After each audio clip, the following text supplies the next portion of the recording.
वंस्तस्य यशस्वी वंदे गुरो श्रीचरणारविन्दम्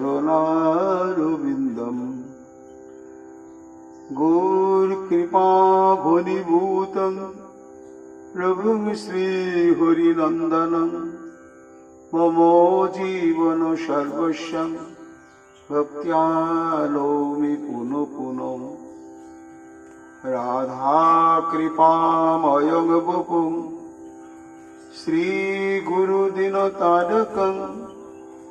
प्रभुं श्रीगौरगोपाल कनकावदातो संकीर्तनैकपितलो कमलायताक्षो विश्वाम्भरो द्विजवरो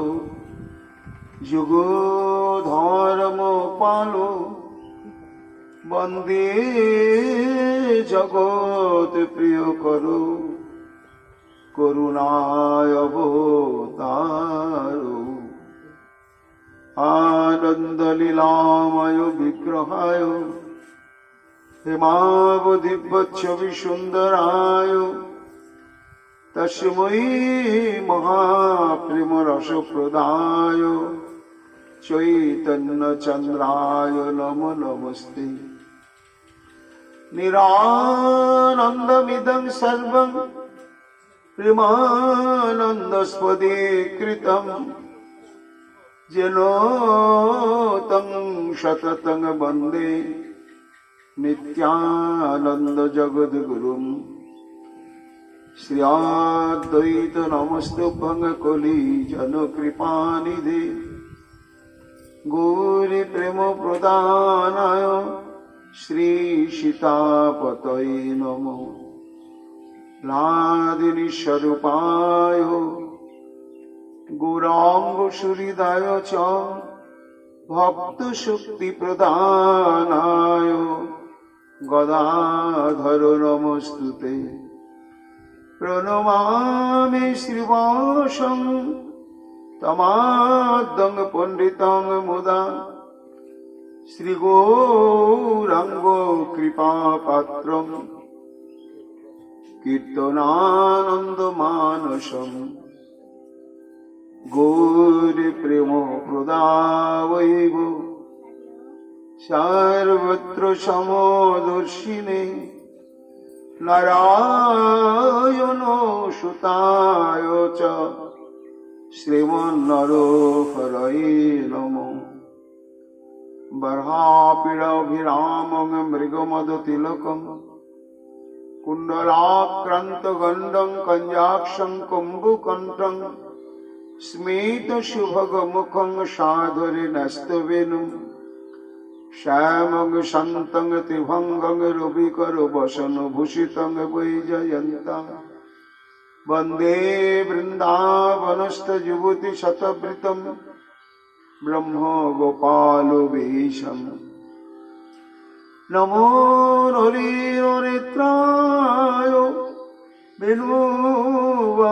वेणुवाद्यविनोदिने राधाधर सुधापानं शालिने वनमालिने हे कृष्ण करुणा सिंधु दीनबन्धु जगत्पते गोपेश गोपिका कांत राधाकांत नमोस्तुते मुखं करोति वाचालं पंगुं लंघयते गिरिं यत्कृपातमहं वन्दे परमानन्दमाधवम् तप्त कांचन गौरांगी राधे वृंदावनेश्वरी वृषभानुसुते देवी तं नमामि हरिप्रिये महाभावस्वरूपातं कृष्णो प्रिया गुरियसी प्रेमी भक्तिप्रदे देवी राधिका तं नमाम्यहम् वन्दे नन्दव्रजस्त्रीणां अधोरेणो বিনশ যশাং হরি কথোদ্গীতং পুনাতে ভুবনত্রয়ম চতুর্বদন ব্রহ্মা দিবাহুর পর হরি অভালোচন শম্ভুর ভগবান বদরায়ণী জং প্রভজন্তমনুপেতমপেত কৃত্যম দ্বৈপায়ন বিরহ কাতর অজহাব পুত্রিতি তন্ময়া তয়া তরবয়োভিনিদুস্তং সর্বভূত হৃদয় মুনিমানতস্মি তমাদিদেবম করুণানিধানম তমালোবন্নম শ্রীতাবতারম अपारो संसार समुद्र सेतुम भजामहे श्री भागवत स्वरूपम वंशाकल्पतरुभ्यश्च कृपा सिन्धुभ्येव च पतितानां पावनेभ्यो वैष्णवेभ्यो नमो नमो। जय रूप सनातन भट्ट रघुनाथ श्रीजीवी गोपाल भट्ट दासे रघुनाथ भक्ति भरे बंदी छय गोसाइर चरण जहा हईते विघ्न नाश अभीष्ट पूरण। जय गौर भक्त वृंद गौर जादेर प्राण सबे मिले देह मोरे निताय गौर भक्ति दान निताय गौर हरि बोल निताय गौर हरि बोल निताय गौर हरि बोल। जय जय निताय गौर हरि हरि बोल। এসেছে ব্রজের বাঁকা কালো সখা দেখবি আয় তোদের এই নদিয়ায়। এসেছে ব্রজের বাঁকা কালো সখা দেখবি আয় তোদের নদিয়ায়। রং ফিরেছে ঢং ফিরেছে এখন তারে চেনা দায় তোদের এই নদিয়ায়। ও তার কালো বরণ নাই এবার রায় অঙ্গে অঙ্গ ঢেকে গৌর হলো তাই। ও তার কালো বরণ নাই এবার রায় অঙ্গে অঙ্গ ঢেকে গৌর হলো তাই। সেই ব্রজের প্রেমের খেলা সেই ব্রজের রসের খেলা সেই ব্রজের ভাবের খেলা খেলতে এসেছে হেথায় তোদের এই নদিয়ায়। এসেছে ব্রজের বাঁকা কালো সখা দেখবি আয় তোদের এই নদিয়ায়। সেই ব্রজের কুল ললনা যার বাঁশি শুনে ভুলত কুলের ধরম রাখত না। সেই ব্রজের কুল ললনা যার বাঁশি শুনে ভুলত কুলের ধরম রাখত না। সেই রাধার গুণের নাগর সেই রাধার প্রেমের নাগর এখন গৌর নাম ধরায় তোদের এই নদীয়ায় এসেছে ব্রজের বাঁকা কালো শাখা দেখবি আয় তোদের এই নদীয়ায়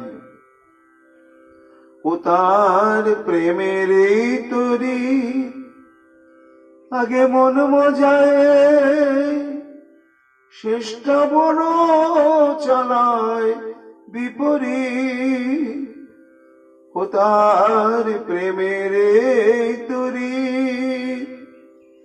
আগে মন মজায় শেষটা বড় চালায় বিপরীত এখনো যায়নি স্বভাব গৌর হয়েও সেই মনোভাব এত কেঁদে কেঁদেও যায়নি স্বভাব ক্রমে ক্রমে পাবি পরিচয় তোদের এই নদীয়ায় এসেছে ব্রজের বাঁকা কালো শাখা দেখবি আয় তোদের এই নদীয়ায় প্রেমেতে ঋণী হয়েছে তাই হাতের বাঁশি কেড়ে নিয়ে বিদায় দিয়েছে রাধা প্রেমের ঋণী হয়েছে তাই হাতের বাঁশি কেড়ে নিয়ে বিদায় দিয়েছে রাধা নাম সাধিবে কিসে সেই বাঁশি নাই নাম সাধিবে কিসে বদনে তাই হরি গুণ গায় তোদের এই নদীয়ায় এসেছে ব্রজের বাঁকা কালো শাখা দেখবি আয় তোদের এই নদীয়ায় কাঙাল বিশ্বরূপে কয় রায় রূপে অঙ্গ ঢেকে রঙ্গ করা নয় কাঙাল বিশ্বরূপে কয় রায় রূপে অঙ্গ থেকে রঙ্গ করা নয় ত্রিভুবনে উদ্ধারিলে যত পাপি তাপি উদ্ধারিলে তবেই খালাস ঋণের দায় তোদের নদীয়ায় এসেছে ব্রজের বাঁকা কালো শাখা দেখবি আয় তোদের নদীয়ায় জয় শ্রী গৌর হরি জয় শ্রী গৌর হরি প্রভু পাশে লক্ষ্মী হইলেন বিদ্যমান শচী গৃহ হইল পরম জ্যোতি ধাম কলিযুগ পাবন অবতার প্রেম পুরুষোত্তম ভগবান শ্রী চৈতন্য মহাপ্রভু অতীব অন্তরঙ্গ কৃপাভাজন কৃষ্ণদ্বৈপায়ন বেদব্যাস অবতার পরম পূজ্যপাদ শ্রীল বৃন্দাবন দাস ঠাকুর তার শ্রী চৈতন্য ভাগবতে আদি খণ্ডে সপ্তম অধ্যায়ে শ্রীমন মহাপ্রভুর এই বিবাহ লীলা প্রসঙ্গ বর্ণনা করে এইবার সেই নববধূ মাতাকে নিয়ে শচীদেবী কি অনুভব করলেন সেই প্রসঙ্গ বর্ণনা করছেন। শুনতে হবে গোবিন্দের কথা, মহাপ্রভুর কথা,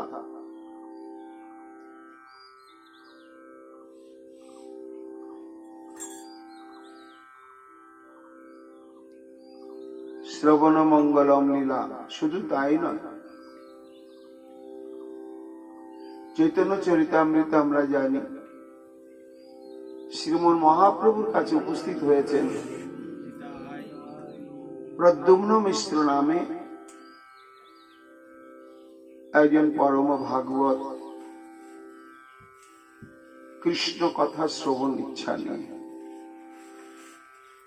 মহাপ্রভুকে দণ্ডবত করে বলছেন, প্রভু কৃষ্ণ কথা শুনিবারে মোর ইচ্ছা হয়, কৃষ্ণ কথা কহ মোরে হইয়া সদয়।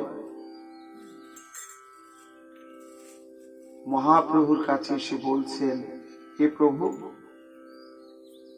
আমি বড় আশা নিয়ে, অন্তরে পিপাসা নিয়ে তোমার কাছে এলাম, তোমার মুখনিসৃত কৃষ্ণ কথা শ্রবণ করব। তার এই কৃষ্ণ কথা শ্রবণ বাসনা মহাপ্রভু তাকে দেখে বুঝতে পারলেন যেটা সৌজন্যমূলক স্বাভাবিক কৃষ্ণ কথা শ্রবণ বাসনা নয়। প্রদ্যুম্ন মিশ্রের অন্তরে তীব্র লালসায় জেগেছে হরিকথা রস আস্বাদনের জন্য, এবং এই হরিকথা রস আস্বাদনের তৃষ্ণা তার জীবনকে শুদ্ধ পবিত্র করে তুলেছে। ওকে দেখে মনে হচ্ছে যে ওর জীবন থেকে হরিকথা প্রসঙ্গ ছাড়া জগতের যত ভালো কথা, সৃষ্ট কথাই হোক, সমস্ত কথা শ্রবণের ইচ্ছা, মনোবৃত্তি একেবারে বিদায় নিয়েছে। এটি মহাপ্রভু অনুভব করলেন, করে উচ্ছ্বসিত হয়ে বলছেন, ভাগ্য তোমার কৃষ্ণ কথা শুনিতে হয় মন। প্রদ্যুম্ন মিশ্র, তোমার বহু ভাগ্য গো, এইভাবে তৃষ্ণাতুর হয়ে তুমি হরিকথা শ্রবণের জন্য আমার কাছে এসেছ। কিন্তু আমি তো হরিকথা সুখ পাই শ্রবণ করে, আমি তো বলতে পারি না। তাই তোমার যদি প্রাণ ভরে এই কৃষ্ণ কথা রস আস্বাদন করতে বাসনা থাকে, তাহলে তুমি রামানন্দ রায়ের পাশে যাও। কৃষ্ণ কথায় রুচি তোমার বড় ভাগ্যবান, যার কৃষ্ণ কথায় রুচি সে হয় ভাগ্যবান। মহাপ্রভু এত আনন্দিত, বলছেন, দেখো প্রদ্যুম্ন, এই যে রুচি, এই রুচি শব্দের অর্থটা কি? হরিকথা তো আমরা শুনি, কিন্তু হরিকথাতে আমাদের রুচি কি এসেছে? আসেনি। যদি আসে তাহলে হরিকথা শ্রবণ ছাড়া আর অন্য কথা শুনবার প্রয়োজন থাকবে না, ইচ্ছা থাকবে না, মনোবৃত্তি চিরকালের জন্য বিদায় নেবে। কিন্তু যতক্ষণ পর্যন্ত জড় জাগতিক সমস্ত কথাও শুনছি, শোনার প্রয়োজন মনে করছি, শুনতে গিয়ে একাগ্র হয়ে পড়ছি, আবার কৃষ্ণ কথা কোথাও হচ্ছে সেখানে গিয়েও কান পেতে শুনছি, এই শোনাটা ব্যর্থ হবে না। কিন্তু এটা বুঝতে হবে, এখন আমার রুচি আসে। মহাপ্রভু বলছেন, কৃষ্ণ কথায় রুচি তোমার, অর্থাৎ তোমার জীবন থেকে সমস্ত জড়জাগতিক কথা শ্রবণ কীর্তনের প্রয়োজনীয়তা বোধ একেবারেই চলে গিয়েছে। এই জন্যই তুমি রুচিবান হয়েছ, আর এটাই জীবনের সব থেকে বড় ভাগ্য। কেন না, দেখো প্রদ্যুম্ন মিশ্র, ওই দেখো নৈমিষারণ্যে সুত গোস্বামী পাদ সনকাদি ঋষিবৃন্দকে কি মূল্যবান কথা বলছেন। আমি যে তোমাকে বললাম, তুমি হয়তো মনে করবে প্রভু আমাকে প্রশংসা করার জন্য বললেন, তা নয়, এটা শাস্ত্র সিদ্ধান্ত। ধর্ম সনুষ্ঠিত পুংসাং বিশ্বক্ষেন কথা সুজ নৎপাদয়ে যদি রুতিং শ্রমে বহি কেবলম। সুত গোস্বামী পাদ সনকাদি ঋষিবৃন্দকে বলছেন যে হে ঋষিগণ, ধর্ম সনুষ্ঠিত পুংসাম অর্থাৎ আমরা ধর্মকে আশ্রয় করে রয়েছি এবং এই ধর্ম বিভিন্ন রকম। একটা আছে জড়জাগতিক বিধি ধর্ম, কালী পুজো, শিব পুজো, দুর্গা পুজো, মনসা পুজো। সেই সময় তিথি এলে আমরা খুব প্রয়োজন বোধে সব করে থাকি। তারপরে বর্ণ ধর্ম রয়েছে, আশ্রম ধর্ম রয়েছে, এছাড়া বেদাশ্রিত বেদ বহির্ভুক্ত নানা রকম পথের ধর্ম সমাজে প্রচলিত রয়েছে। সুত গোস্বামী পাদ বলছেন যে যেই ধর্ম অনুশীলন করুক, কিন্তু সেই ধর্মের অনুশীলনের যে প্রকৃত ফল কি, তার প্রকৃত ফল হচ্ছে হরিকথা শ্রবণের রুচি আসবে, লালসা জাগবে। সেই রুচি এবং লালসা যদি অন্তরে না জাগে, তাহলে দান, ধ্যান, জপ, তপ, যজ্ঞ, ব্রত, এই সমস্ত অনুষ্ঠান যত নিষ্ঠা সহকারে, যত্ন সহকারে অনুষ্ঠান করা হোক না কেন, এটা কি না শ্রম এবহি কেবলম, একমাত্রটা শুধু পরিশ্রমী সার, ওর কোনো ফল পাওয়া যাবে না। তাহলে ধর্মানুষ্ঠানের প্রকৃষ্ট ফল হচ্ছে কি না, যেই ধর্মানুষ্ঠান করতে করতে যখন হরিকথা শ্রবণের প্রয়োজন বোধ এবং আস্তে আস্তে শুনতে শুনতে রুচি এসে যাবে, তখনই বুঝতে হবে যে তার এই ধর্মানুশীলনটি সার্থক হয়েছে। আর তা যদি না হয় তাহলে ওটা শ্রম। আর যদি কেউ ব্রত, তপস্যা, যাগ, যজ্ঞ, দান, ধ্যান কিছুই করতে না পারে, সে যদি কেবলমাত্র এই শ্রবণ পিপাসা নিয়ে সাধু সঙ্গে হরি কথাই শ্রবণ করতে থাকে, তাহলে আর তার কোনো ব্রত তপস্যা কি কোনো প্রয়োজনই নাই।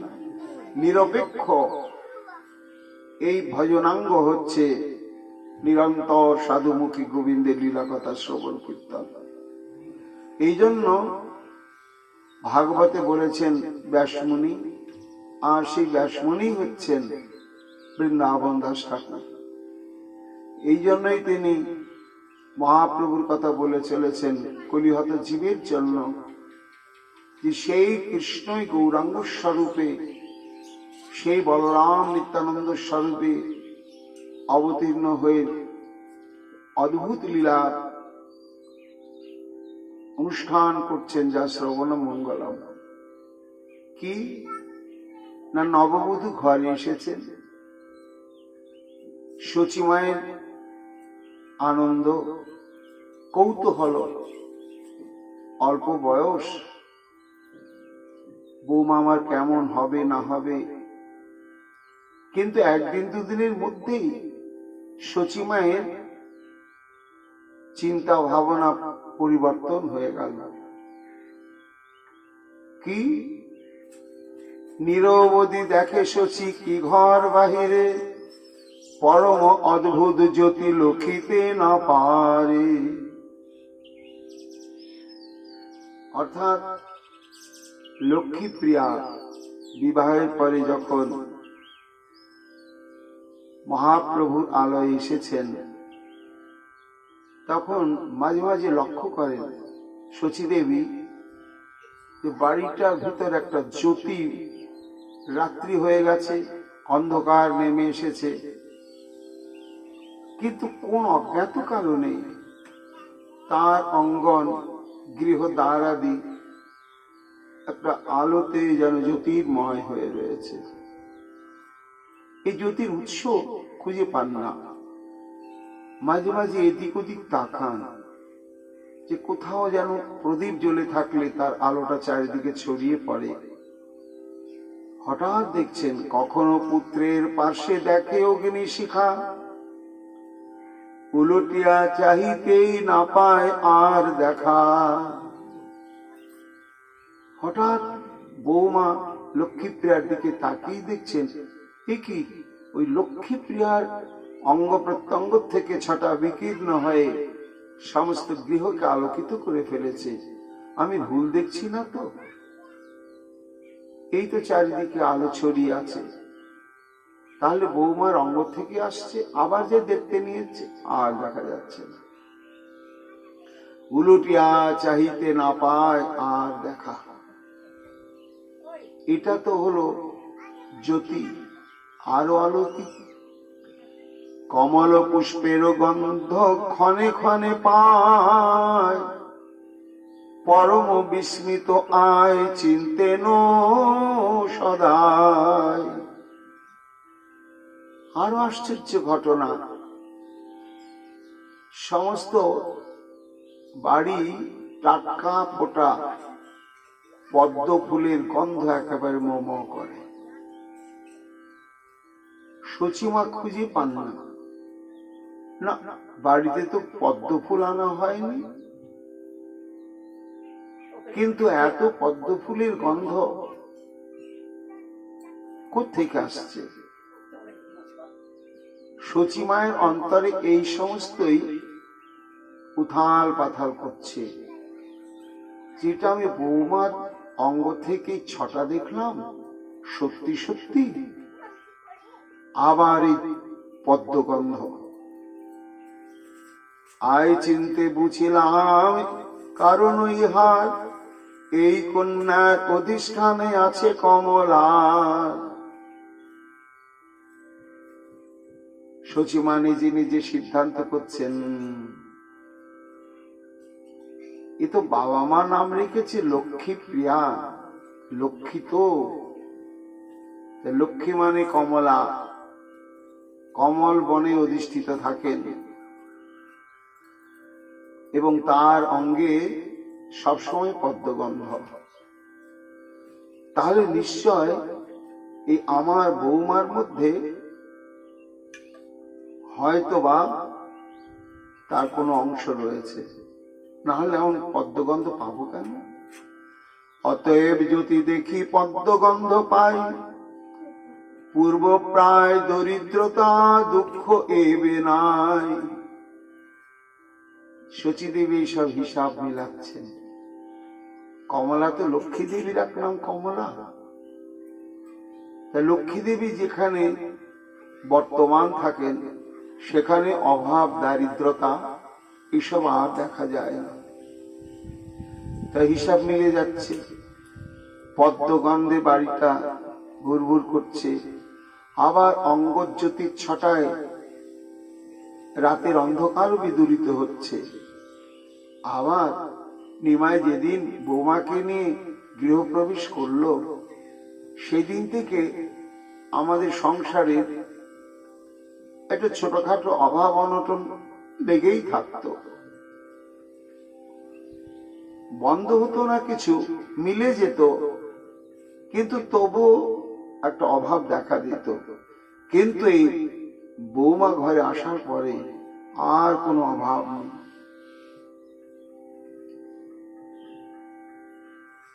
এতে মনে হয় লক্ষ্মী অংশই জন্ম এর।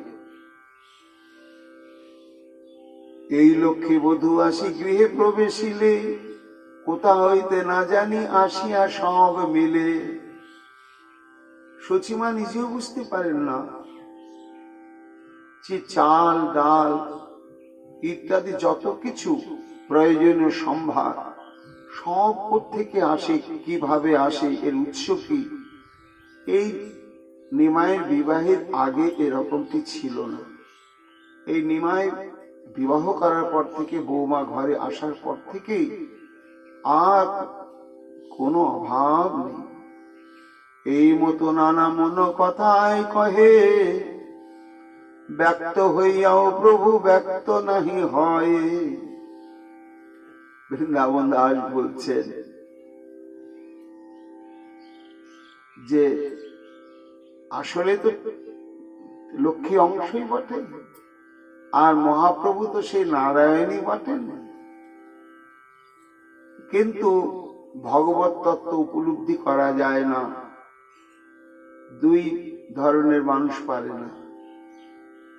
এক হচ্ছে দেহদৈহিক সম্বন্ধে কামনা বাসনা আচ্ছন্ন জীব, ভগবানকে দেখলেও চিনতে পারে না, অর্থাৎ ভগবত তত্ত্ব অনুভব হয় না কামে, আর ভগবত তত্ত্ব অনুভব হয় না প্রেমে।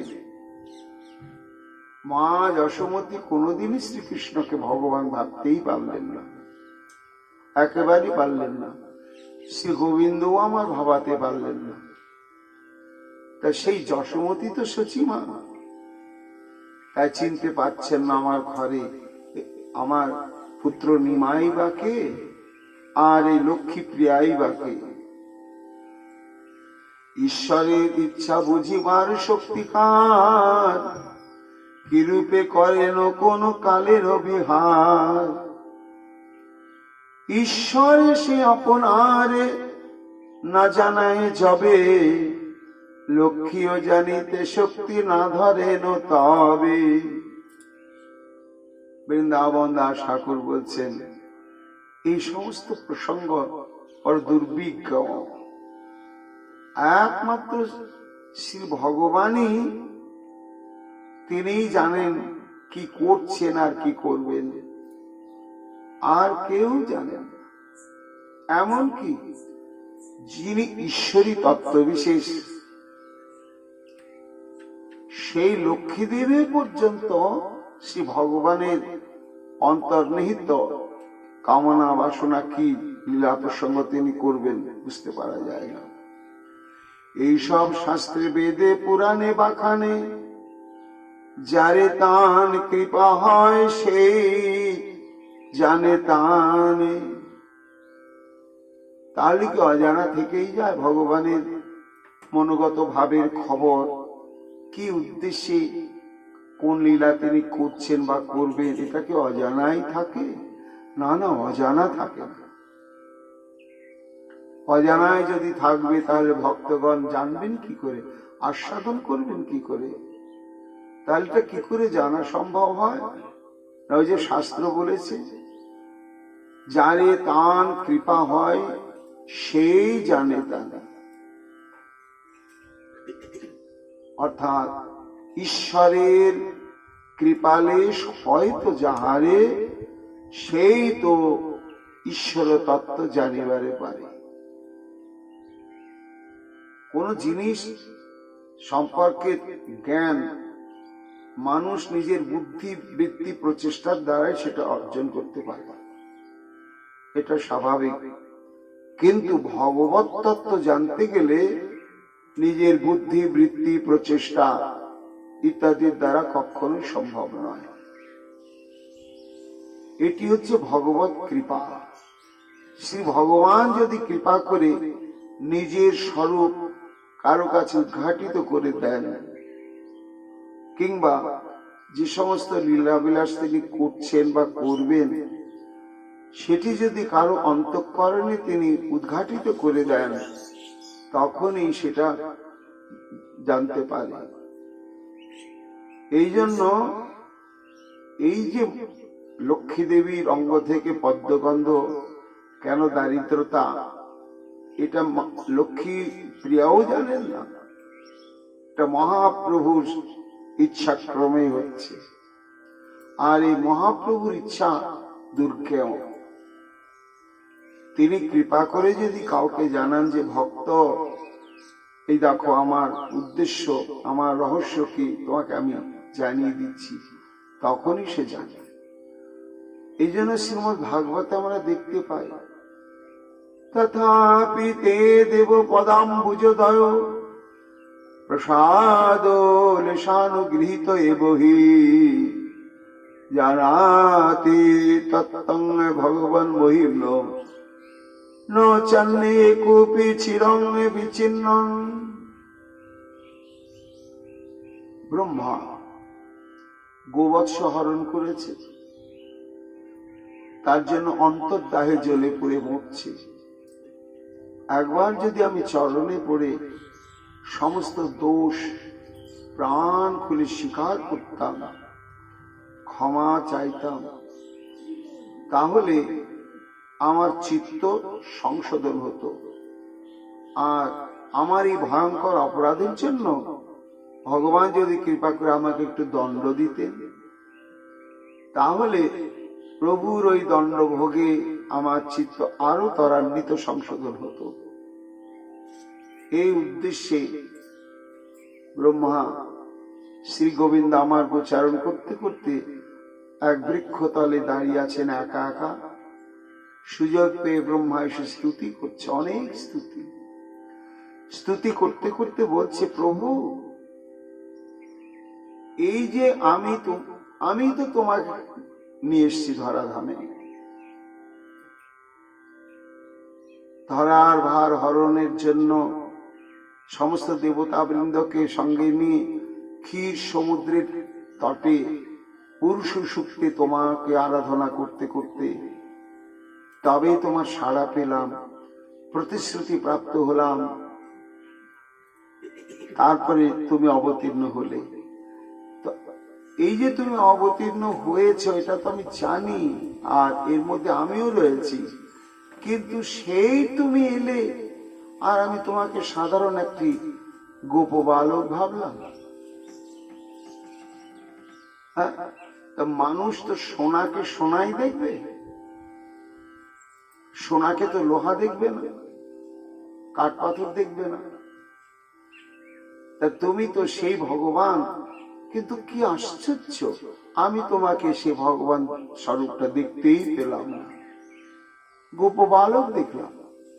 একটু খাচ্ছ, একটু দিচ্ছ, কাঁধে চড়ছ, কাঁধে চড়াচ্ছ। এই যে আমি স্বয়ং ব্রহ্মা, বেদকর্তা, আমি কেন তোমাকে তোমার স্বরূপটা আমি অনুভব করতে পারলাম না, সেটা এখন আমি বুঝতে পেরেছি প্রভু, তখন বুঝতে পারিনি। এই তোমাকে দেখেও অনুভব করতে না পারার কারণই হচ্ছে তোমার কৃপা আমার প্রতি হয়নি। তো যতক্ষণ তুমি কৃপা করে কারো অন্তঃকরণে নিজের স্বরূপটি অনুভব করবার জন্য যোগ্যতা প্রদান না করবে, ততক্ষণ তোমাকে প্রাণ ভরে দর্শন করলেও তোমাকে কেউ অনুভব করতে পারবে না। এই তত্ত্বটি বলছেন যে হে প্রভু, তোমাতে তো সমস্ত মহিমা চিরকাল বিধৃতই রয়েছে, কিন্তু তথাপিও যে তোমার কৃপার একটু বিন্দুমাত্র প্রাপ্ত হয়েছে, সে তোমার মহিমা এবং তোমার তত্ত্ব রহস্য সম্যক উপলব্ধি করতে পারে। ন চান্ন একবি চিরং বিচ্ছিন্ন, অর্থাৎ তোমার কৃপা প্রাপ্ত না হয়ে কেউ যদি কঠোর ব্রত তপস্যা উৎকট সাধনার দ্বারা তোমাকে জানবার পাবার চেষ্টা করে, তাহলে কোনোদিনই সে পাবে না, একেবারেই পাবে না, পাওয়া যায় না। এই জন্য উপনিষদের ঋষি বললেন, নয় মাত্মা প্রবচন লভ্য ন মেধয়া বহু শ্রুতে নবা যমে বৈশে বৃণুতে তেন লভ্য স্তস্যে বিবৃণীতে তনুষ্যাম। অর্থাৎ সে আত্মার আত্মা পরমাত্মা তত্ত্ব শ্রী ভগবানকে কঠোর তপস্যার দ্বারা, ব্রতের দ্বারা, দান ধ্যানের দ্বারা ত্যাগের দ্বারা কিছুতেই জানা যায় না। তাহলে তিনি অজানাই থাকেন না। যমেও এসে যম এব এস, তিনি নিজ গুণে কৃপা করে যাকে নিজের স্বরূপটিকে উদ্ঘাটন করিয়ে কৃপা করে বলেন, এই দেখো আমার তত্ত্ব, এই দেখো আমার মহিমা, এই দেখো আমার স্বরূপ, তখনই সে জানতে পারে। তাছাড়া কঠোর ব্রতাদির দ্বারা কখনো তোমাকে জানা যায় না। ব্রহ্মা এই কথা স্তুতির ছলে শ্রী গোবিন্দকে বললেন। আজকে বৃন্দাবন দাস ঠাকুর বলছেন যে এই যে লক্ষ্মী প্রিয়া মহাপ্রভুর গভীর তত্ত্ব, এটা তো বুদ্ধিবৃত্তির দ্বারা কখনোই জানা যাবে না। এই কথাই নিখিল বেদশাস্ত্র ঘোষণা করেছে। এই মতো গুপ্ত ভাবে আছে বিপ্ররাজ, অধ্যায়ন বিনা আর নাহি কোন কাজ। কন্তব্য কোটি চিনিয়া রূপ মনোহর, প্রতি অঙ্গে নিরূপম লাবণ্য সুন্দর। বিবাহের পরে যেন মহাপ্রভুর অঙ্গসৃষ্ট অঙ্গ মাধুর্য আরো যেন কোটি কোটি গুণ সুন্দর হয়ে গেল, আরো যেন বর্ধিত হয়েছে। আজান লম্বিত ভুজ কমল নয়ন, অধরে তাম্বুল দিব্য বাস পরিধান। সর্বদাই পরিহাস মূর্তি বিদ্যা বলে, সহস্র পড়ুয়া সঙ্গে যাবে প্রভু চলে। মহাপ্রভুর এই সময়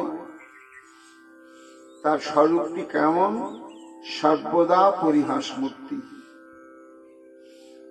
অর্থাৎ তিনি সবসময় নিজে হাসেন, অপরকেও হাসি খুশির মধ্যে রাখবার চেষ্টা করেন। এই এমন তিনি বাক চাতুর্য প্রকাশ করেন, ব্যবহার প্রকাশ করেন,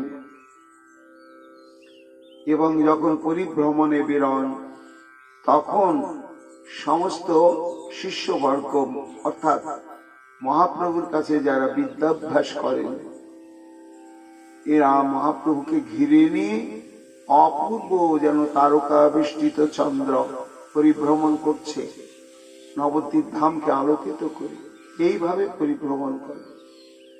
সর্বনবদ্বীপে ভ্রমে ত্রিভুবনপতি, পুস্তকের রূপে করে ক্রিয়া সরস্বতী। কে পরিভ্রমণ করছেন? বৃন্দাবন দাস ঠাকুর তার পরিচয় দিচ্ছেন।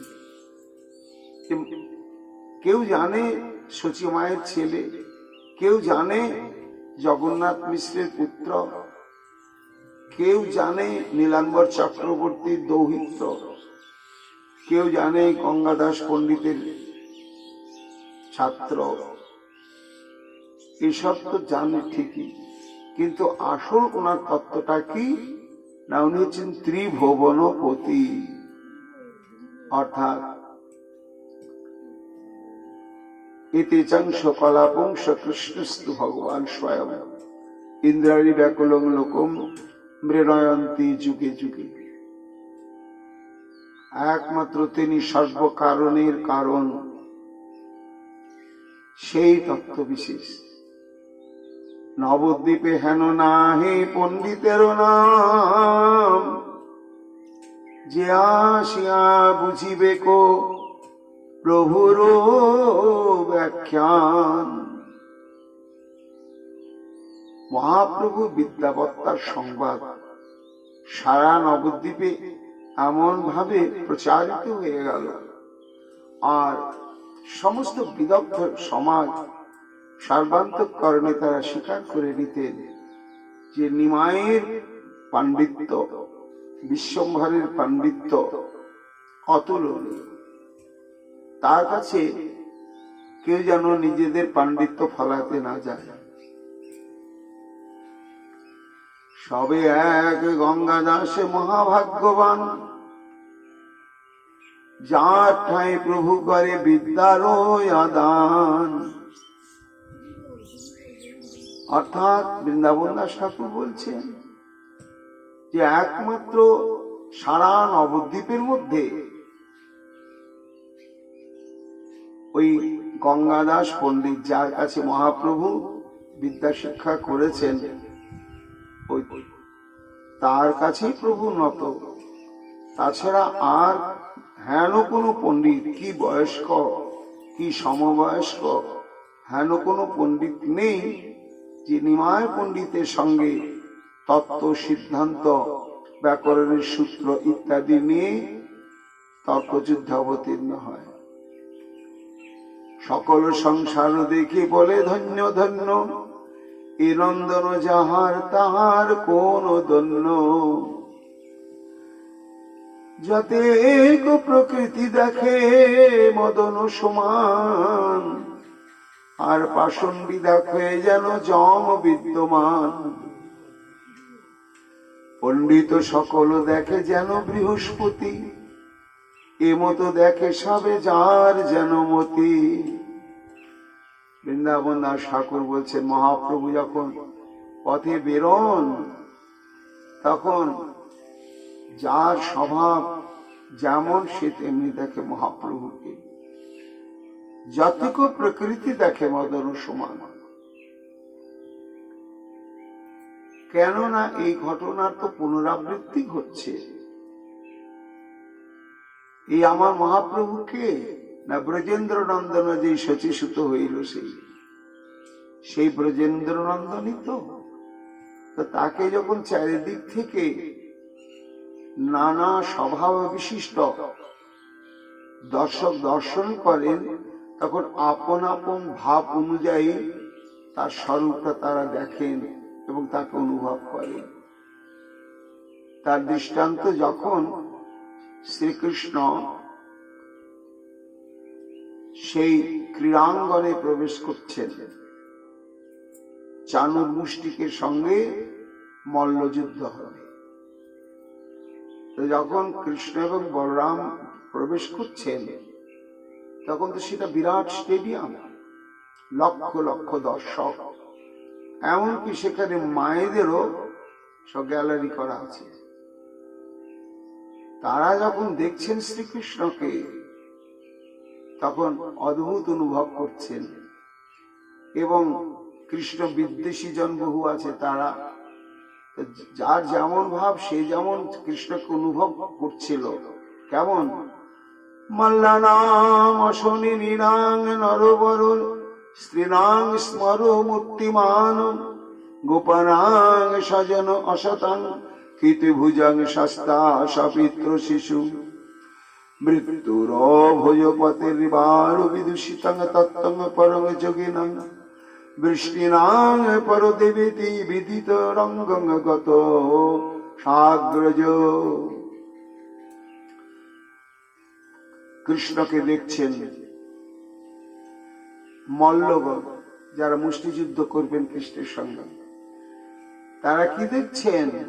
অশনি, আরে আমাদের চাইতে বয়সে কত ছোট, কিন্তু শরীরটাই দেখে মনে হচ্ছে বজ্র। ওইখানে কোনো অস্ত্র শস্ত্রই কোনো কাজ করবে না।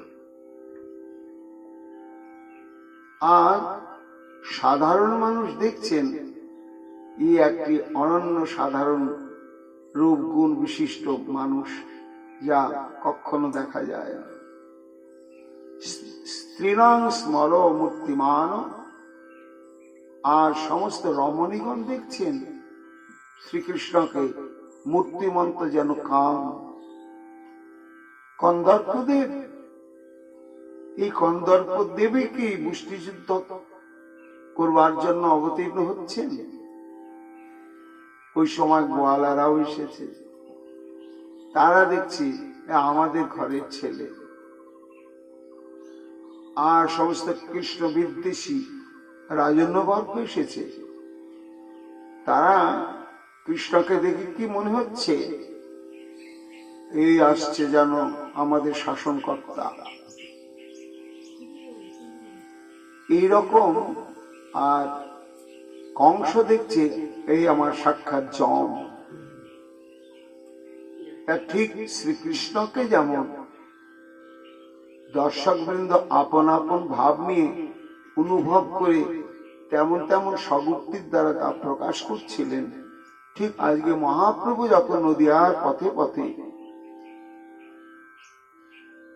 সুসজ্জিত হয়ে বিচরণ করছেন, তখনও ঠিক ওই ঘটনাই ঘটল। বৃন্দাবন দাস ঠাকুর বলছেন, যতেক প্রকৃতি দেখে মদন সমান। সমস্ত রমণীরা দেখছেন মহাপ্রভুকে সাক্ষাৎ মূর্তিমত্ত মদন। কি অদ্ভুত রূপ! এই রূপের কখনো তুলনা হয় না। আমার গৌরাঙ্গ নাচে হেম কিরণিয়া, হেমের গাছে প্রেমের রস পড়ছে চোয়াইয়া। ঠাক ঠমকা কাকাল বাঁকা মধুর মধুর হাসি, রূপ দেখিতে জাতি কুল হারায় হারায় বাসি।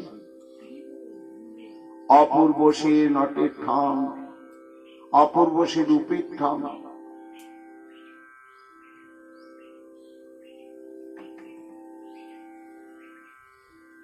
রূপ দেখিতে হুড় করেছে নবযুবতীর ঘটা।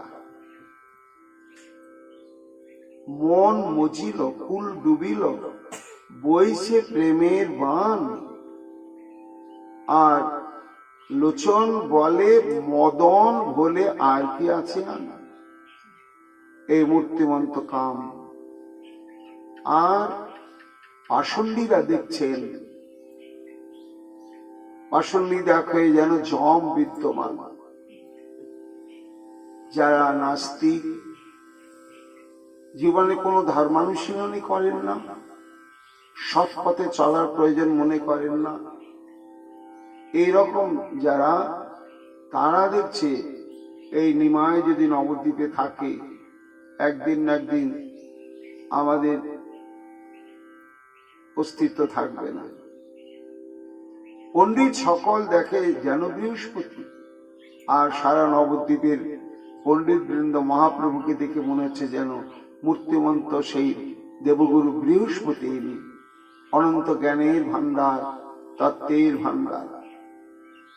দেখি বিশ্বম্ভর রূপ সকল বৈষ্ণব, হরিষ বিষাদ হয়ে মনে ভাবে সব। এইবার বৃন্দাবন দাস ঠাকুর বলছেন, ভক্তগণ, সাধারণ রমণীরা, পাষণ্ডীরা, পণ্ডিতরা মহাপ্রভুকে দেখে যা যা মনে করলেন সেটা আমি বললাম।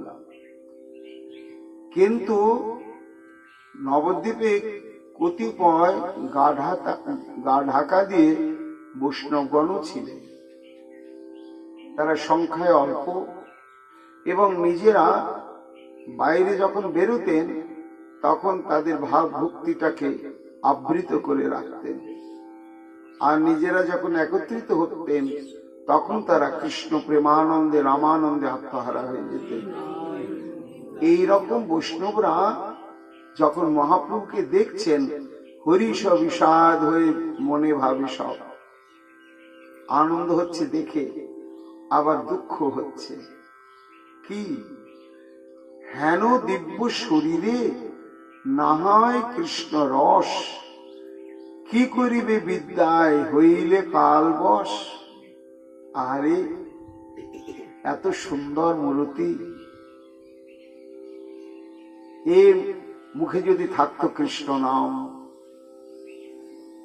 এর মুখে যদি থাকতো হরিনাম, এর মধ্যে থাকতো যদি ভাগবতী রস, তাহলে ওর জীবনটাও ধন্য হতো। ওর রূপ, যৌবন, বিদ্যাবত্তা, বংশ সব সার্থক হতো।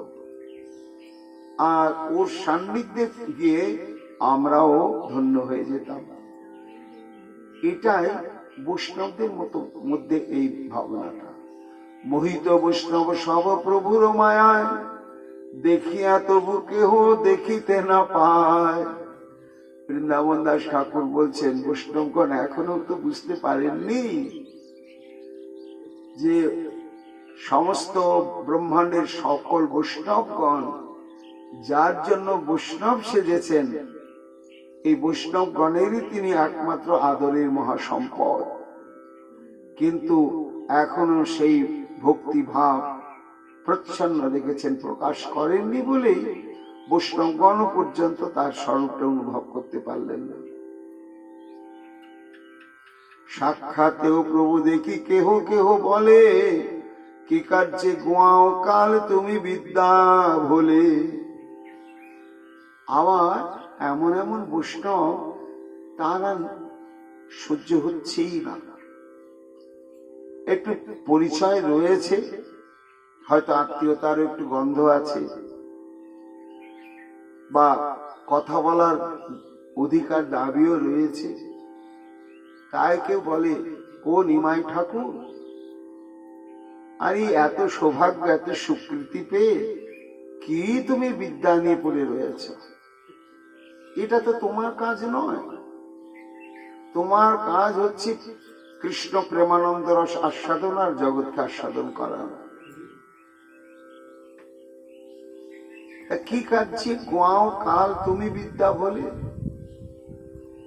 এই বিদ্যা লাভ করে কি হবে জগতে? শুনিয়া হাসেন প্রভু সেবকের বাক্যে, প্রভু বলে তোমরা শিখাও মর ভাগ্যে। এই মহাপ্রভুর মধ্যে উদ্ধত ভাবটা ধীরে ধীরে যেন বিবাহের পর একটু কমল। তখন মহাপ্রভু বলেন, ওহো, তাহলে তোমরাও আমাকে নিয়ে স্বপ্ন দেখছো? আমাকে তোমরা বৈষ্ণব রূপে পেতে চাও, বৈষ্ণব রূপে দেখতে চাও? আহা, জানি না আমি বৈষ্ণব হতে পারবো কি না পারবো, কিন্তু আমি বৈষ্ণব হই, এই যে তোমাদের মধ্যে শুভ বাসনা, এটাও আমার খুব নিজেকে ভাগ্যবান বলে মনে হচ্ছে। হ্যাঁ নমতে প্রভু গোয়ায়েন বিদ্যারসে, সেবক চিনিতে না রে অন্য জন কিসে। তখনও বৈষ্ণবগণ চিনতে পারছেন না মহাপ্রভুকে, আর আপামর জনসাধারণ তো চিনতে পারবেনি। চতুর্দিকে হইতে লোক নবদ্বীপে যায়, নবদ্বীপে পড়িলে সে বিদ্যার রস পায়। আজ থেকে 500 বছর আগে নবদ্বীপ ছিল সমগ্র ভারতবর্ষের মধ্যে বিদ্যাচর্যার মহাপীঠস্থান। মহাপীঠস্থান, এমন কোন ভারতবর্ষের দেশ ছিল না সেখান থেকে বিদ্যা লাভের জন্য নবদ্বীপে আসতেন না। একেবারে কেরল, কাশ্মীর, ত্রিহুত অর্থাৎ উত্তরাঞ্চল, আসাম, মেঘালয়, মণিপুর, সমস্ত অঞ্চল থেকে সবাই আসতে নবদ্বীপে। এবং সংস্কৃত ভাষায় যত যত বিষয় আছে, সাবজেক্ট, সমস্তই সেখানে পড়ানো হতো নবদ্বীপে। তাহলে কোন ভাষায় তারা কথাবার্তা বলতেন? না, আন্তর্জাতিক তখন ভাষা ছিল সংস্কৃত। যারা পড়াশোনা করতে আসতেন তারা প্রাথমিক সংস্কৃত তারা ঘরে শিখেছেন, এবং সেই সময় বিদ্যা অনুশীলনের ইতিহাস যদি আমরা পর্যালোচনা করি তাহলে দেখা যেত বিদ্যার্থীরা ব্রাহ্মণীর সংখ্যায় বেশি। তাতে কি হলো না, ব্রাহ্মণদের বংশানুক্রমিক ভাবে নিজেদের ঘরে সংস্কৃত অনুশীলনের একটা বংশগতি ধারাই থাকে, যেটা অন্য কোনো জাতির মধ্যে থাকে না। যার জন্য এই ব্রাহ্মণ কুলে যে সমস্ত সন্তান তারা জন্মসূত্রে সংস্কৃত সম্পর্কে জ্ঞান লাভ করত এবং পরবর্তীতে তারা ওই প্রাথমিক জ্ঞানেই নবদ্বীপে এসে পরস্পর ভাব বিনিময়, অধ্যয়ন যা কিছু তাদের সাধারণ ভাষায় ছিল সংস্কৃত ভাষা। এমন কোন দেশ নেই যে সেখান থেকে আসতো না। নবদ্বীপে পড়াশোনা না করলে সে বিদ্যার নয়। চারটি গ্রাম নিবাসীও অনেক তথায়, পড়েন বৈষ্ণব সব রহেন গঙ্গায়। কোথায়? শুধু চট্টগ্রাম। সেখান থেকে সমস্ত ধনী ধনী বিত্তবান ভক্তেরা, মানুষরা নবদ্বীপে অনেকে জমি জায়গা কিনে সব ঘর বাড়ি তৈরি করে রেখে দিয়েছে। কেন না? আমাদের বংশে বা আমাদের দেশে যারা নবদ্বীপে গিয়ে পড়াশোনা করবে তারা এইখানে এসে থাকতে পারবে এবং তাদের খাওয়া দাওয়ার সবকিছু ব্যবস্থা করা আছে। কেউ কেউ নিজেরা নিজের দায়িত্বে এসে বাসা ভাড়া করে জায়গা কিনে গৃহ নির্মাণ করে বাস করছেন। পড়েন বৈষ্ণব সব রহেন গঙ্গায়। দুটো, নবদ্বীপে আছে গঙ্গা আর নবদ্বীপে আছে বিদ্যা।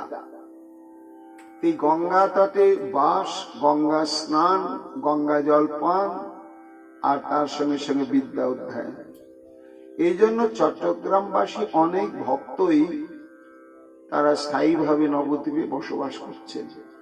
সবেই জন্মিয়াছেন প্রভুর আজ্ঞায়, সবেই বিরক্ত কৃষ্ণ ভক্ত সর্বথায়।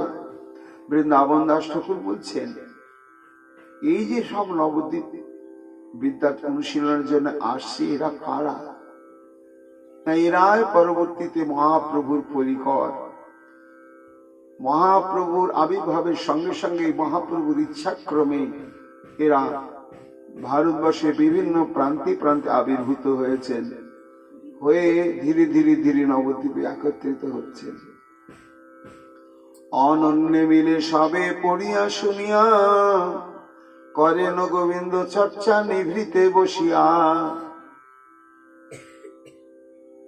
এইরকম কিছু বৈষ্ণব গোষ্ঠী তারা পড়াশোনাও করছে, কিন্তু তাদের সংখ্যা কম। তারা সবসময় নিজেরা নিজেরা একটু মিলে। কেন? একটু ভাগবতী রসার সাধন, একটু নাম সংকীর্তন, একটু লীলা সংকীর্তন, এই যেন চর্চা না করলে তাদের আর অন্য কোনো কাজে মনই বসে না। কিন্তু তদানীন্তন নবদ্বীপ তো ওই রকম ছিল না।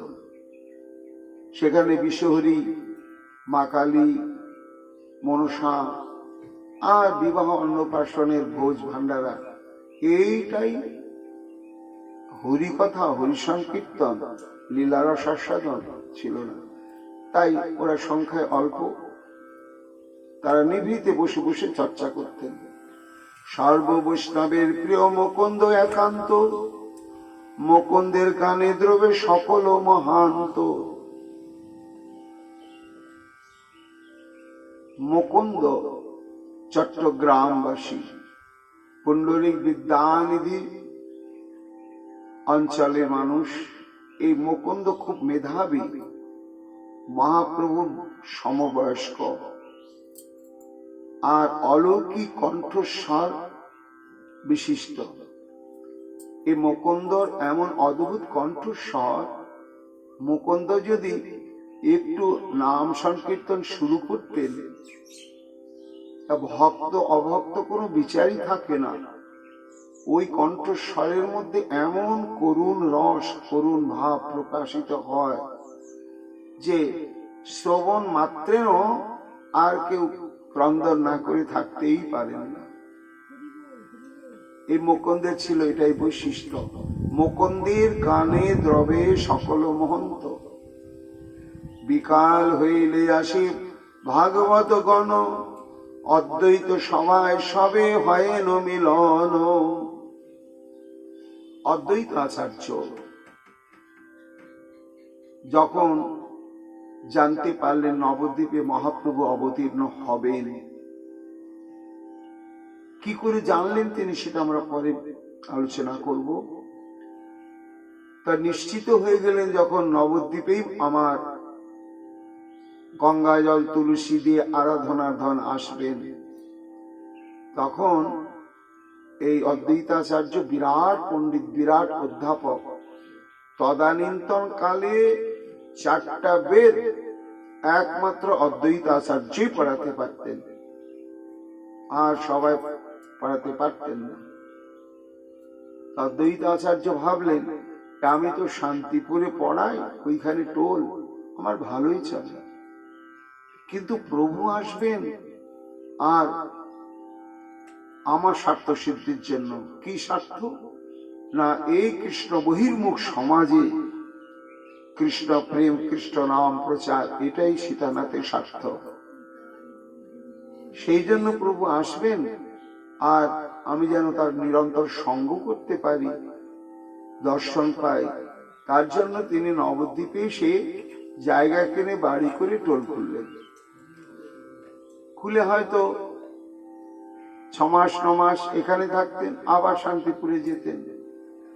এখন ওই যে যারা বৈষ্ণব ভাবাপন্ন হয়ে গেল, তাদের সবাইকার মিলনের স্থান হলো অদ্বৈতাচার্যের বাড়িতে। নবদ্বীপে যে অদ্বৈতাচার্যের বাড়ি, সেখানে সন্ধ্যা হলে সব একত্রিত হয়। অদ্বৈত সবাই সবে হয়েন মিলন, যে মাত্র মুকুন্দ গায়েন কৃষ্ণ গীত, হেন নাহি জানে কে পড়ে কোন ভি। সব একত্রিত হয়, সবার ইচ্ছা মুকুন্দ তুমি একটু নাম সংকীর্তন করো। আর যেই মুকুন্দ নাম সংকীর্তন করে, তা ওই শ্রবণ মাত্রে সবার অন্তরে এমন কৃষ্ণ প্রেমের উদ্রেক হয়ে যায় যে প্রকৃতিস্থ কেউ থাকতে পারে না। সে কেউ ক্রন্দন করছে, কেউ পাগলের মতো নৃত্য করছে, কেউ ধৈর্য হারায় গড়াগড়ি যাচ্ছে, কেহ কাঁদে, কেহ হাসে, কেহ নৃত্য করে, গড়াগড়ি যায়, কেহ বস্ত্র না সম্বরে। এটা প্রেমেরই বৈশিষ্ট্য। এই প্রেম যখন গুরু বৈষ্ণবের কৃপায় কারো অন্তরে একবার উদয় হবে, ভাগবত তার লক্ষণগুলো বলেই দিলেন। এবং ব্রত সপ্রে নামকীর্তা জাতানুরাগ দ্রুত চিত্তই, হসত্যতা রদিতি রৌতি উন্মাদবৎ নৃত্যতি লোকবাচ্য। তা মুকুন্দের নাম সংকীর্তন শ্রবণ মাত্র প্রেমের উদয়। হুঙ্কার করে কেহ মালসাট মারে, কেহ গিয়া মুকুন্দের 2 পায়ে ধরে। একদিকে মহাপ্রভুর বিদ্যানুশীলন, আর একদিকে ভেতরে ভেতরে এইরকম একটা পরিবেশ তৈরি হতে লাগলো। এই মতো উঠয়ে পরমানন্দ সুখ, না জানে বৈষ্ণব সব আর কোন দুঃখ। সারাদিনের পরে অদ্বৈতাচার্যের হরিবাসর গৃহেতে বৈষ্ণবরা একত্রিত হয়, এইভাবে প্রেমে নাচে, কাঁদে, হাসি, গায়। আর জগতের হেন দুঃখ নেই যে তাদেরকে দুঃখ দিতে পারে। প্রভু মুকুন্দ প্রতি বড় সুখী মনে, দেখিলে মুকুন্দের ধরে নয় আপনে। বৃন্দাবন দাস ঠাকুর বলছেন, পড়াশোনার ক্ষেত্রে তো মহাপ্রভুর মুখামুখি হতে হয় মুকুন্দকে,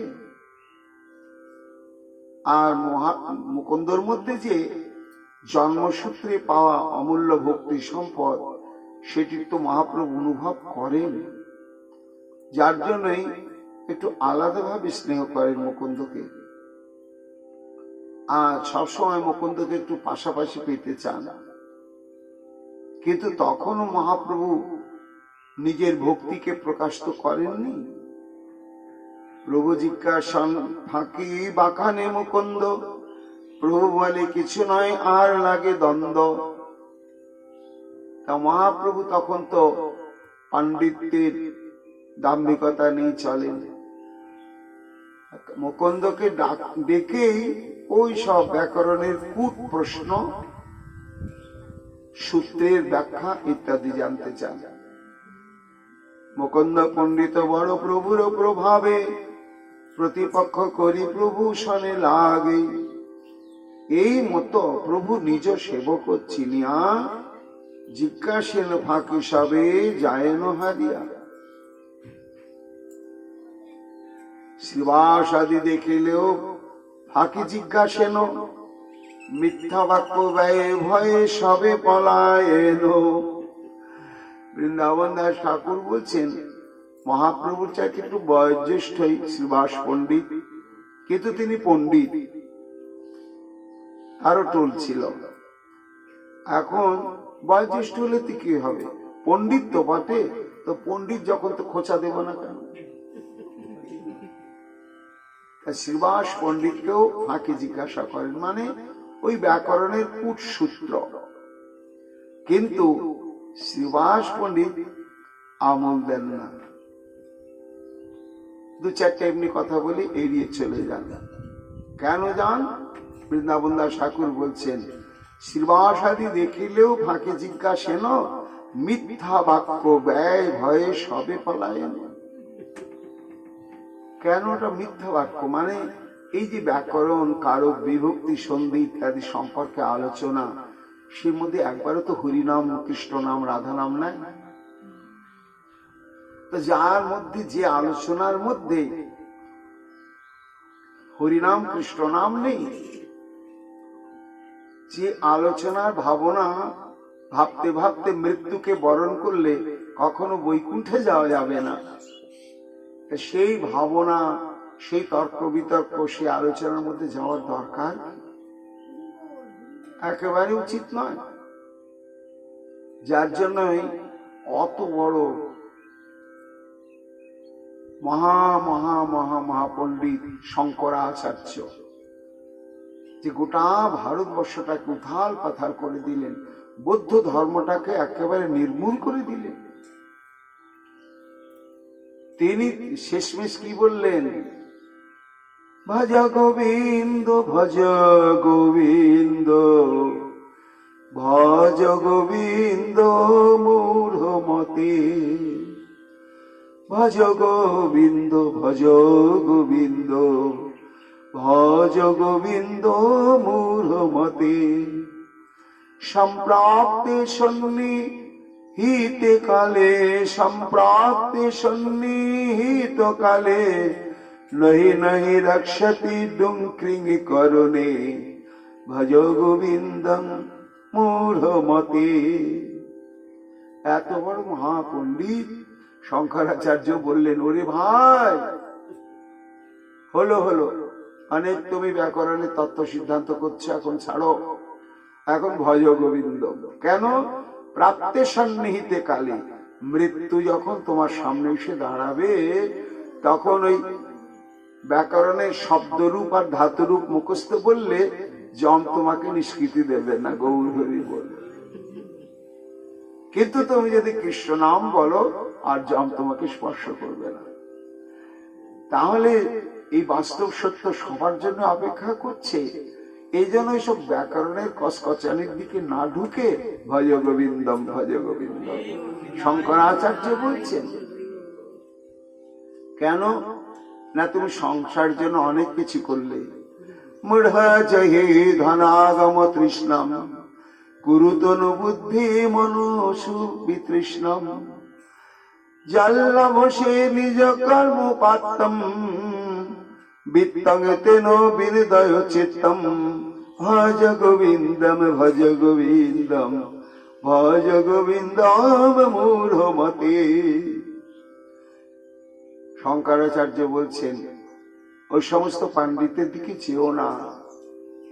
আর বেকার এই বড় লোক হওয়ার চেষ্টা, ধনী হওয়ার চেষ্টা, নিজের জীবনটাকে বরবাদ করো না।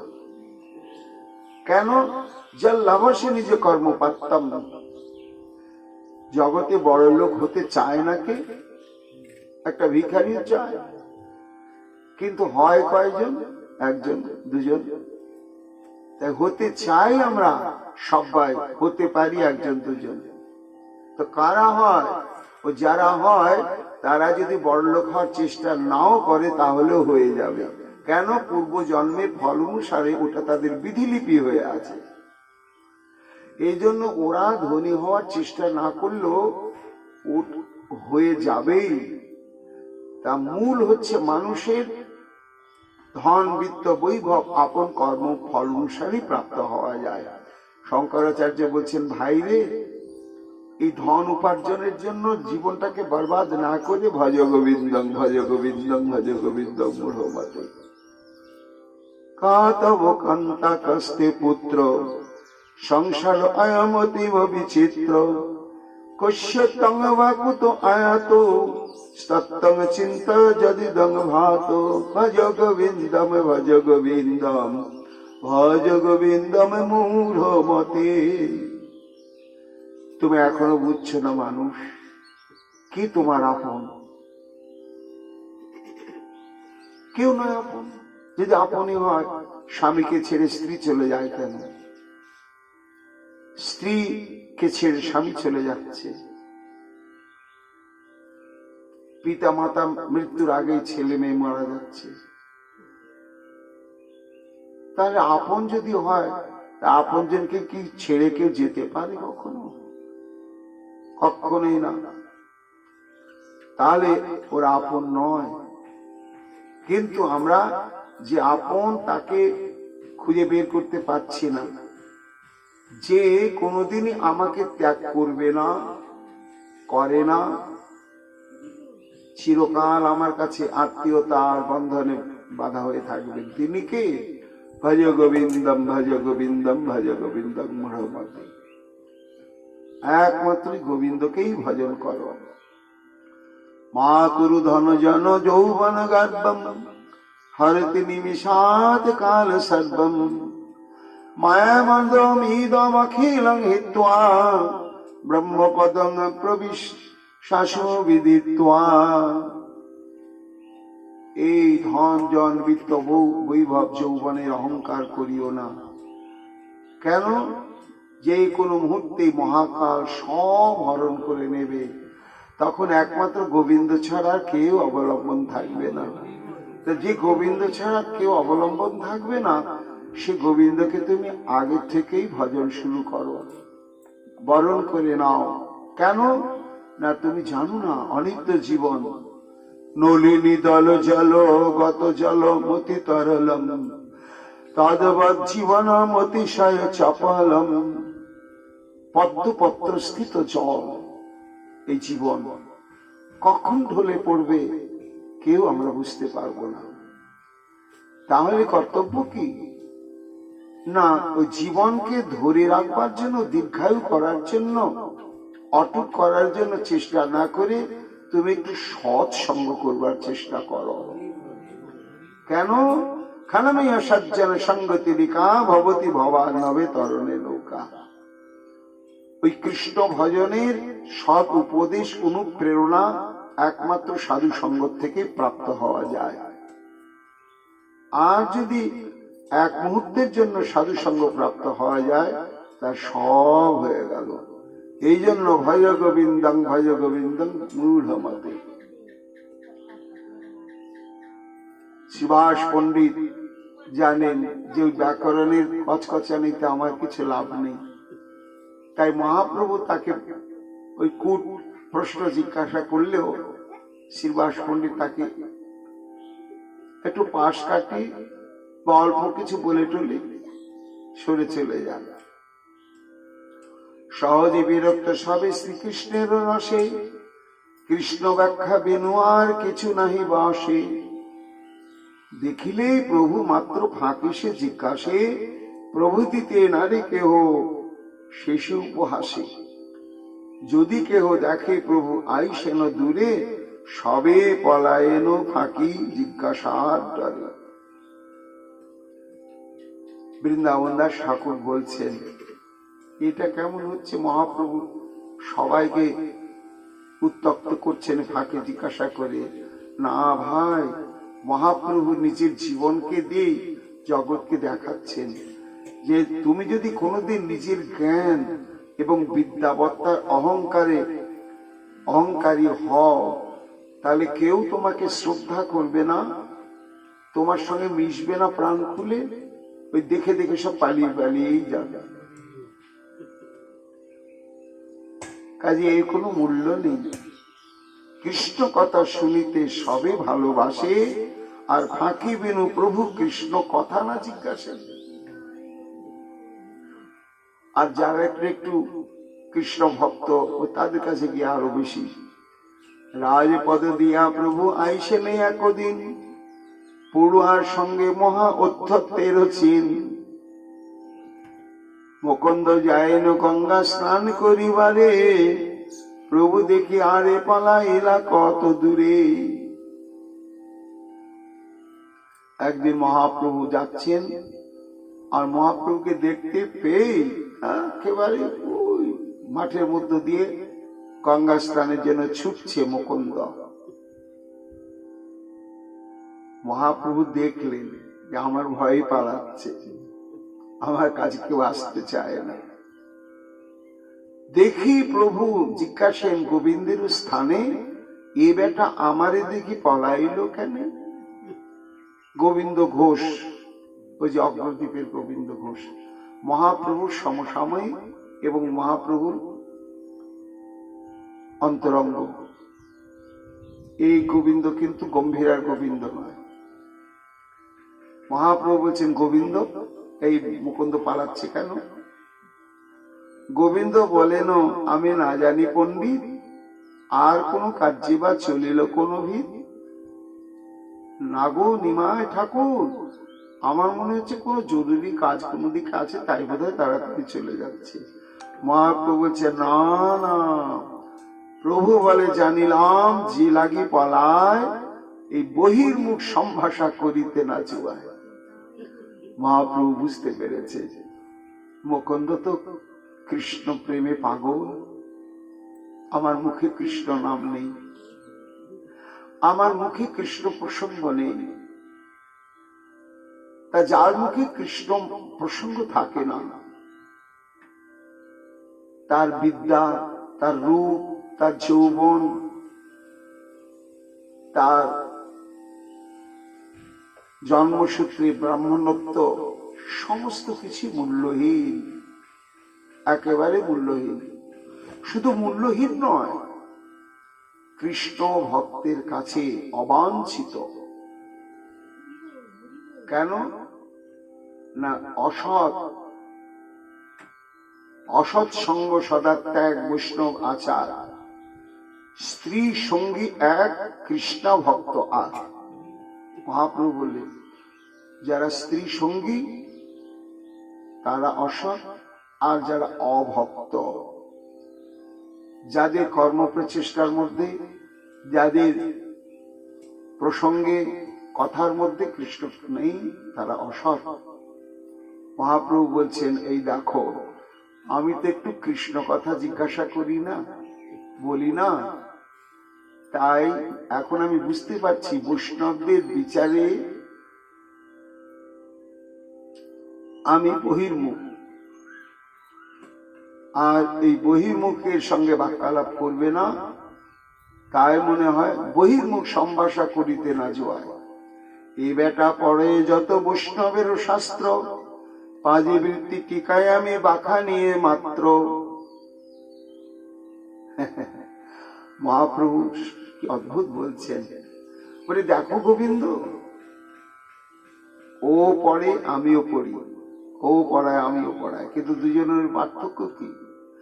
ও যখন ভাগবত পড়ায়, তখন ভাগবতের মধ্যে যে ভক্তিরস যেখানে রয়েছে, সেই সমস্ত জায়গায় ওরা চর্চা করে, আস্বাদন করে, ওরা আনন্দে আত্মহারা হয়ে যায়। আর আমিও ভাগবত পড়াই, সে ভাগবতের মধ্যে কোথায় কত কূট সন্ধি বিচ্ছেদ আছে, সমাস আছে, বিভক্তি আছে, ইত্যাদি ইত্যাদি। এইটার হিসাব কষতে কষতে আমার দিন চলে যায়। তাই এইখানেই পার্থক্য। আমার সম্ভাষে নাহি কৃষ্ণের কথন, অতএব আমা দেখি কহে পলায়। মহাপ্রভুটি অনুভব করছেন, সম্ভাষে পারেন গালি প্রভু মুকুন্দের, আর ব্যাপদেশে প্রকাশ করেন ওই আপনারে। বৃন্দাবন দাস ঠাকুর বলছেন যে মুকুন্দকে যেন কদর্থনা করার জন্য মহাপ্রভু পাশে চাচ্ছিলেন, কিন্তু তা নয়। আসলে কি মহাপ্রভু বহির্মুখ এবং কৃষ্ণ রসবঞ্চিত? তা নয়, এটাও তার এক অভিনব লীলা যে কৃষ্ণ প্রসঙ্গ ব্যতিরেকে পাণ্ডিত্য সবার কাছে যে কতখানি অবাঞ্ছিত, এটাই মহাপ্রভু দেখাচ্ছেন। প্রভু বলে, আরে বেটা কতদিন থাকো, পলাইলে কোথা মোর এড়াইবে পাকো। গোবিন্দকে বলছেন, পালাচ্ছি পালার, একদিন আসবে সেদিন আমাকে ছাড়া তিলার্ধ কালও থাকতে পারবে না। হাসি বলে, প্রভু আগে পর কতদিন, তবে সে দেখিবা মোর বৈষ্ণবের চিন। হৃদয় গৌর হরি বল। মহাপ্রভু যেন কালের অপেক্ষায় রয়েছেন। তাই গোবিন্দ ঘোষকে বলছেন, গোবিন্দ পড়াশোনা করো, কিন্তু এমন এক সময় আসবে আমি আর পড়াতে পারবো না। কৃষ্ণ প্রেমের উত্তাল তরঙ্গের সংঘাতে আমার সমস্ত পাণ্ডিত্য অধ্যত্ত সব ভেসে যাবে। এমন বৈষ্ণবময়ী হইমু সংসারে, অজভব আসিবে আমারও দুয়ারে।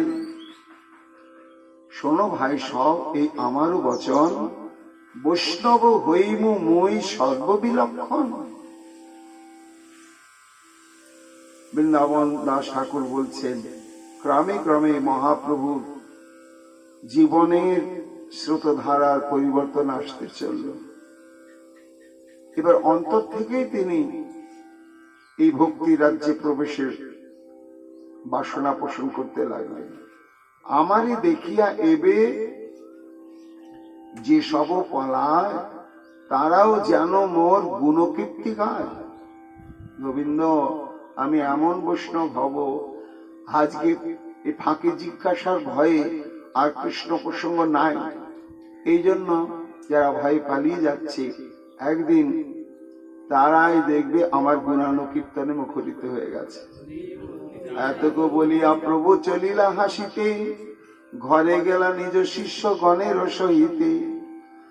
এই মতো রঙ্গ করে বিশ্বম্ভর রায়, কে তানে জানিতে পারে যদি না জানায়।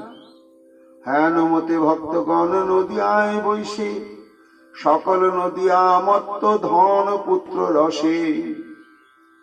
শুনিলে কীর্তন করে পরিহাস, কেহ বলে সব পেট পুষিবার আস।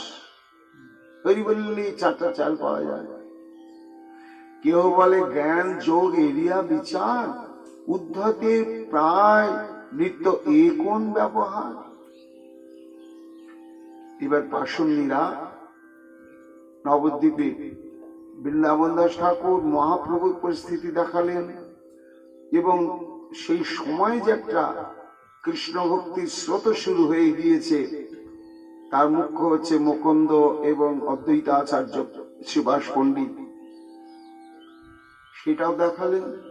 এইবার এই যে একটু একটু নাম সংকীর্তন মুকুন্দাদিরা করেন, মহাপ্রভু তখন করতে শুরু করেন। সুভাষ পণ্ডিতের ঘরে চলে নাম সংকীর্তন। এই সব দেখে পাশন্নীরা কি বলে, আরে ধর্ম এইভাবে কি নাচন কুন্দনে ধর্ম হয় নাকি? কেহ বলে জ্ঞান যোগ এরিয়া বিচার, উদ্ধতের প্রায় নিতে কোন ব্যবহার। কেউ বলে কতবা পড়িল ভাগবত, নাচিব কাঁদিব হেন না দেখেন পথ। তারাও পণ্ডিত। তারা বলছে, আরে আমরা তো ভাগবত পড়াই আর পড়ি, ভাগবতে কোথায় লেখা আছে করে কাঁদতে হবে, কৃষ্ণ কৃষ্ণ বলে পাগলের মতন ধেই ধেই করে নাচতে হবে, হাসতে হবে? কোন জায়গায় তো ভাগবতে লেখা নেই। লেখা কিনে আছে, কিন্তু ভক্তি চশমা চোখে না পড়লে ওই সমস্ত দেখা যাবে না, বোঝা যাবে না। শ্রীবাস পণ্ডিত চার ভাইয়েরও লাগিয়া নিদ্রা নাহি যাই ভাই ভোজন করিয়া। রাত্রি যে সারাদিন খেটে খুটে রাত্রে একটু পেট ভরে খেয়ে নিশ্চিন্তে একটু ঘুমাবো, এই কাল হয়েছে এই শ্রীবাসের বাড়ির কাছে বাড়ি,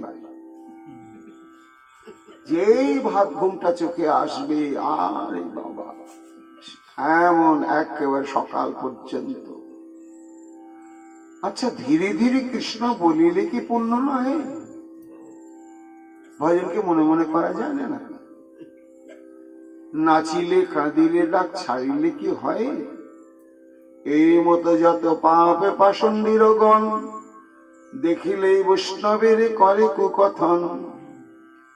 শুনিয়া বৈষ্ণব সব মহা দুঃখ পায়, কৃষ্ণ বলি সবে কাঁদেন উদ্ধরায়। কতদিনে এসব দুঃখের হবে নাশ, জগতের কৃষ্ণচন্দ্র করহ প্রকাশ। বৈষ্ণবরা বুঝেন যে আমরা সবার সামনে গিয়ে লোককে বুঝিয়ে সুঝিয়ে যুক্তি তর্কের দ্বারা কাউকে পথে আনতে পারবো না, আর ওদের ভয়ে আমরা কৃষ্ণ নাম সংকীর্তন এটাও বাদ দিতে পারবো না। তাই একমাত্র স্বয়ং গোবিন্দ যদি অবতীর্ণ হন তাহলে এই পরিস্থিতির পরিবর্তন হবে। সকল বৈষ্ণব মিলি অদ্বৈতের স্থানে পাষণ্ডীর বচন করেন নিবেদনে।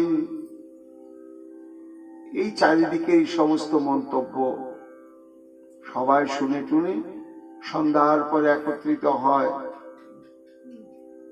অদ্বৈত আচার্যের হরিবাসরে। এই সেখানেই এইসব আলোচনা চলতে থাকে। কি বললে অদ্বৈত বলছেন, কি বললে মুকুন্দ শ্রীবাস এইরকম এরকম বলছে? হ্যাঁ, ভাগবতে ভক্তি নেই, একেবারে ক্রোধ। শুনিয়া অদ্বৈত হয় রুদ্র অবতার, সংহারে সব বলি করে হুঙ্কার। কেন? তিনি তো সেই দেবাদিদেব মহাদেব। আমি এক্ষুনি সংহার করব। শ্রীবাস পণ্ডিত বলে, সীতা নয়, সংহার করাটা বড় কথা নয়, ওতে তোমার কিছু কৃতিত্ব হবে না, ওদেরকে উদ্ধার করতে হবে। যে মুখে ওরা বৈষ্ণব নিন্দা করলো সেই মুখে যেন কৃষ্ণ বলে কাঁদতে কাঁদতে ওরা আত্মহারা হয়ে যায়, তবেই তো কৃতিত্ব, তাছাড়া কিসের কৃতিত্ব? হ্যাঁ হ্যাঁ হ্যাঁ, তাহলে তোমরা একটু ধৈর্য ধরো। আসিতেছে এই মোর প্রভু চক্রধর, দেখিবা কি হয় এই নদিয়া ভিতর। তুমি যে বললে তোমরা কৃষ্ণ এলে তবেই সেটি পরিবর্তন আসবে, হ্যাঁ আসবে কৃষ্ণ, আমি নিশ্চিত বলছি আসবে। করাইব কৃষ্ণ সর্বনয়ন গোচর, তবে সে অদ্বৈত নাম কৃষ্ণের কিঙ্কর। আমি যে কৃষ্ণের দাস, আমি প্রমাণ করব সেই দিন যেদিন কৃষ্ণ তো এসেছেন, আত্মপ্রকাশ করেননি। এই আত্মপ্রকাশ যতদিন না করছেন ততদিন আমাদের অপেক্ষা করে থাকতে হবে। প্রভু যখন আত্মপ্রকাশ করবেন তখন দেখবে আমার এই কথাটা সত্য কিনা। আর কতদিন গিয়া থাকো ভাই সব, এথায় দেখিবা সব কৃষ্ণই অনুভব। অদ্বৈত আচার্য বলছেন একটু ধৈর্য ধরো, তোমাদের চোখের জল ব্যর্থ হবে না, প্রভু আমার আসবেন। এসেছেন, কিন্তু এখনো আত্মপ্রকাশ করেন। ভক্তগণ বলছেন, বৃন্দাবন দাস ঠাকুর, এই অদ্বৈতাচার্য বলছেন প্রভু এসেছেন, কি করে বুঝলেন? হ্যাঁ, গৌরানা ঠাকুর তো তিনি আরাধনা করলেন। কখন না, ওই যে কলিহত জীবের দুর্গত অবস্থা দর্শন করে চিন্তা করলেন যে একমাত্র স্বয়ং শ্রীকৃষ্ণ যদি অবতীর্ণ হন তাহলে কলিহত জীবের গতি হবে, আর তাছাড়া কোনো মহাপুরুষের দ্বারা, কোনো যোগসিদ্ধ পুরুষের দ্বারা কলিহত জীবের উদ্ধার সম্ভব নয়। তাহলে ভগবান যদি আসেন, ভগবান তো এমনি আসবেন না, তাকে আরাধনা করে আনতে হবে। তাহলে আমি নিশ্চয় আনবো। এই বলে অদ্বৈত আচার্য যখন মহাপ্রভু আবির্ভূত হন নাই, তখন কলির দুর্গত অবস্থা দেখে আনিয়া কৃষ্ণের কর কীর্তন সঞ্চার, তবে সে অদ্বৈত নাম সফল আমার। একেবারে প্রতিজ্ঞা করে বললেন যে আমি আরাধনা করে কৃষ্ণকে এনে কলিহত জীবের পরিত্রাণ সাধন করব। যদি না পারি আমার নাম অদ্বৈত নয়। করা বলার পরে একেবারে প্রতিজ্ঞা করে বলে দিলেন। বলার পরে চিন্তা করছেন, এটা তো আমি বেশি বাড়াবাড়ি করে ফেললাম।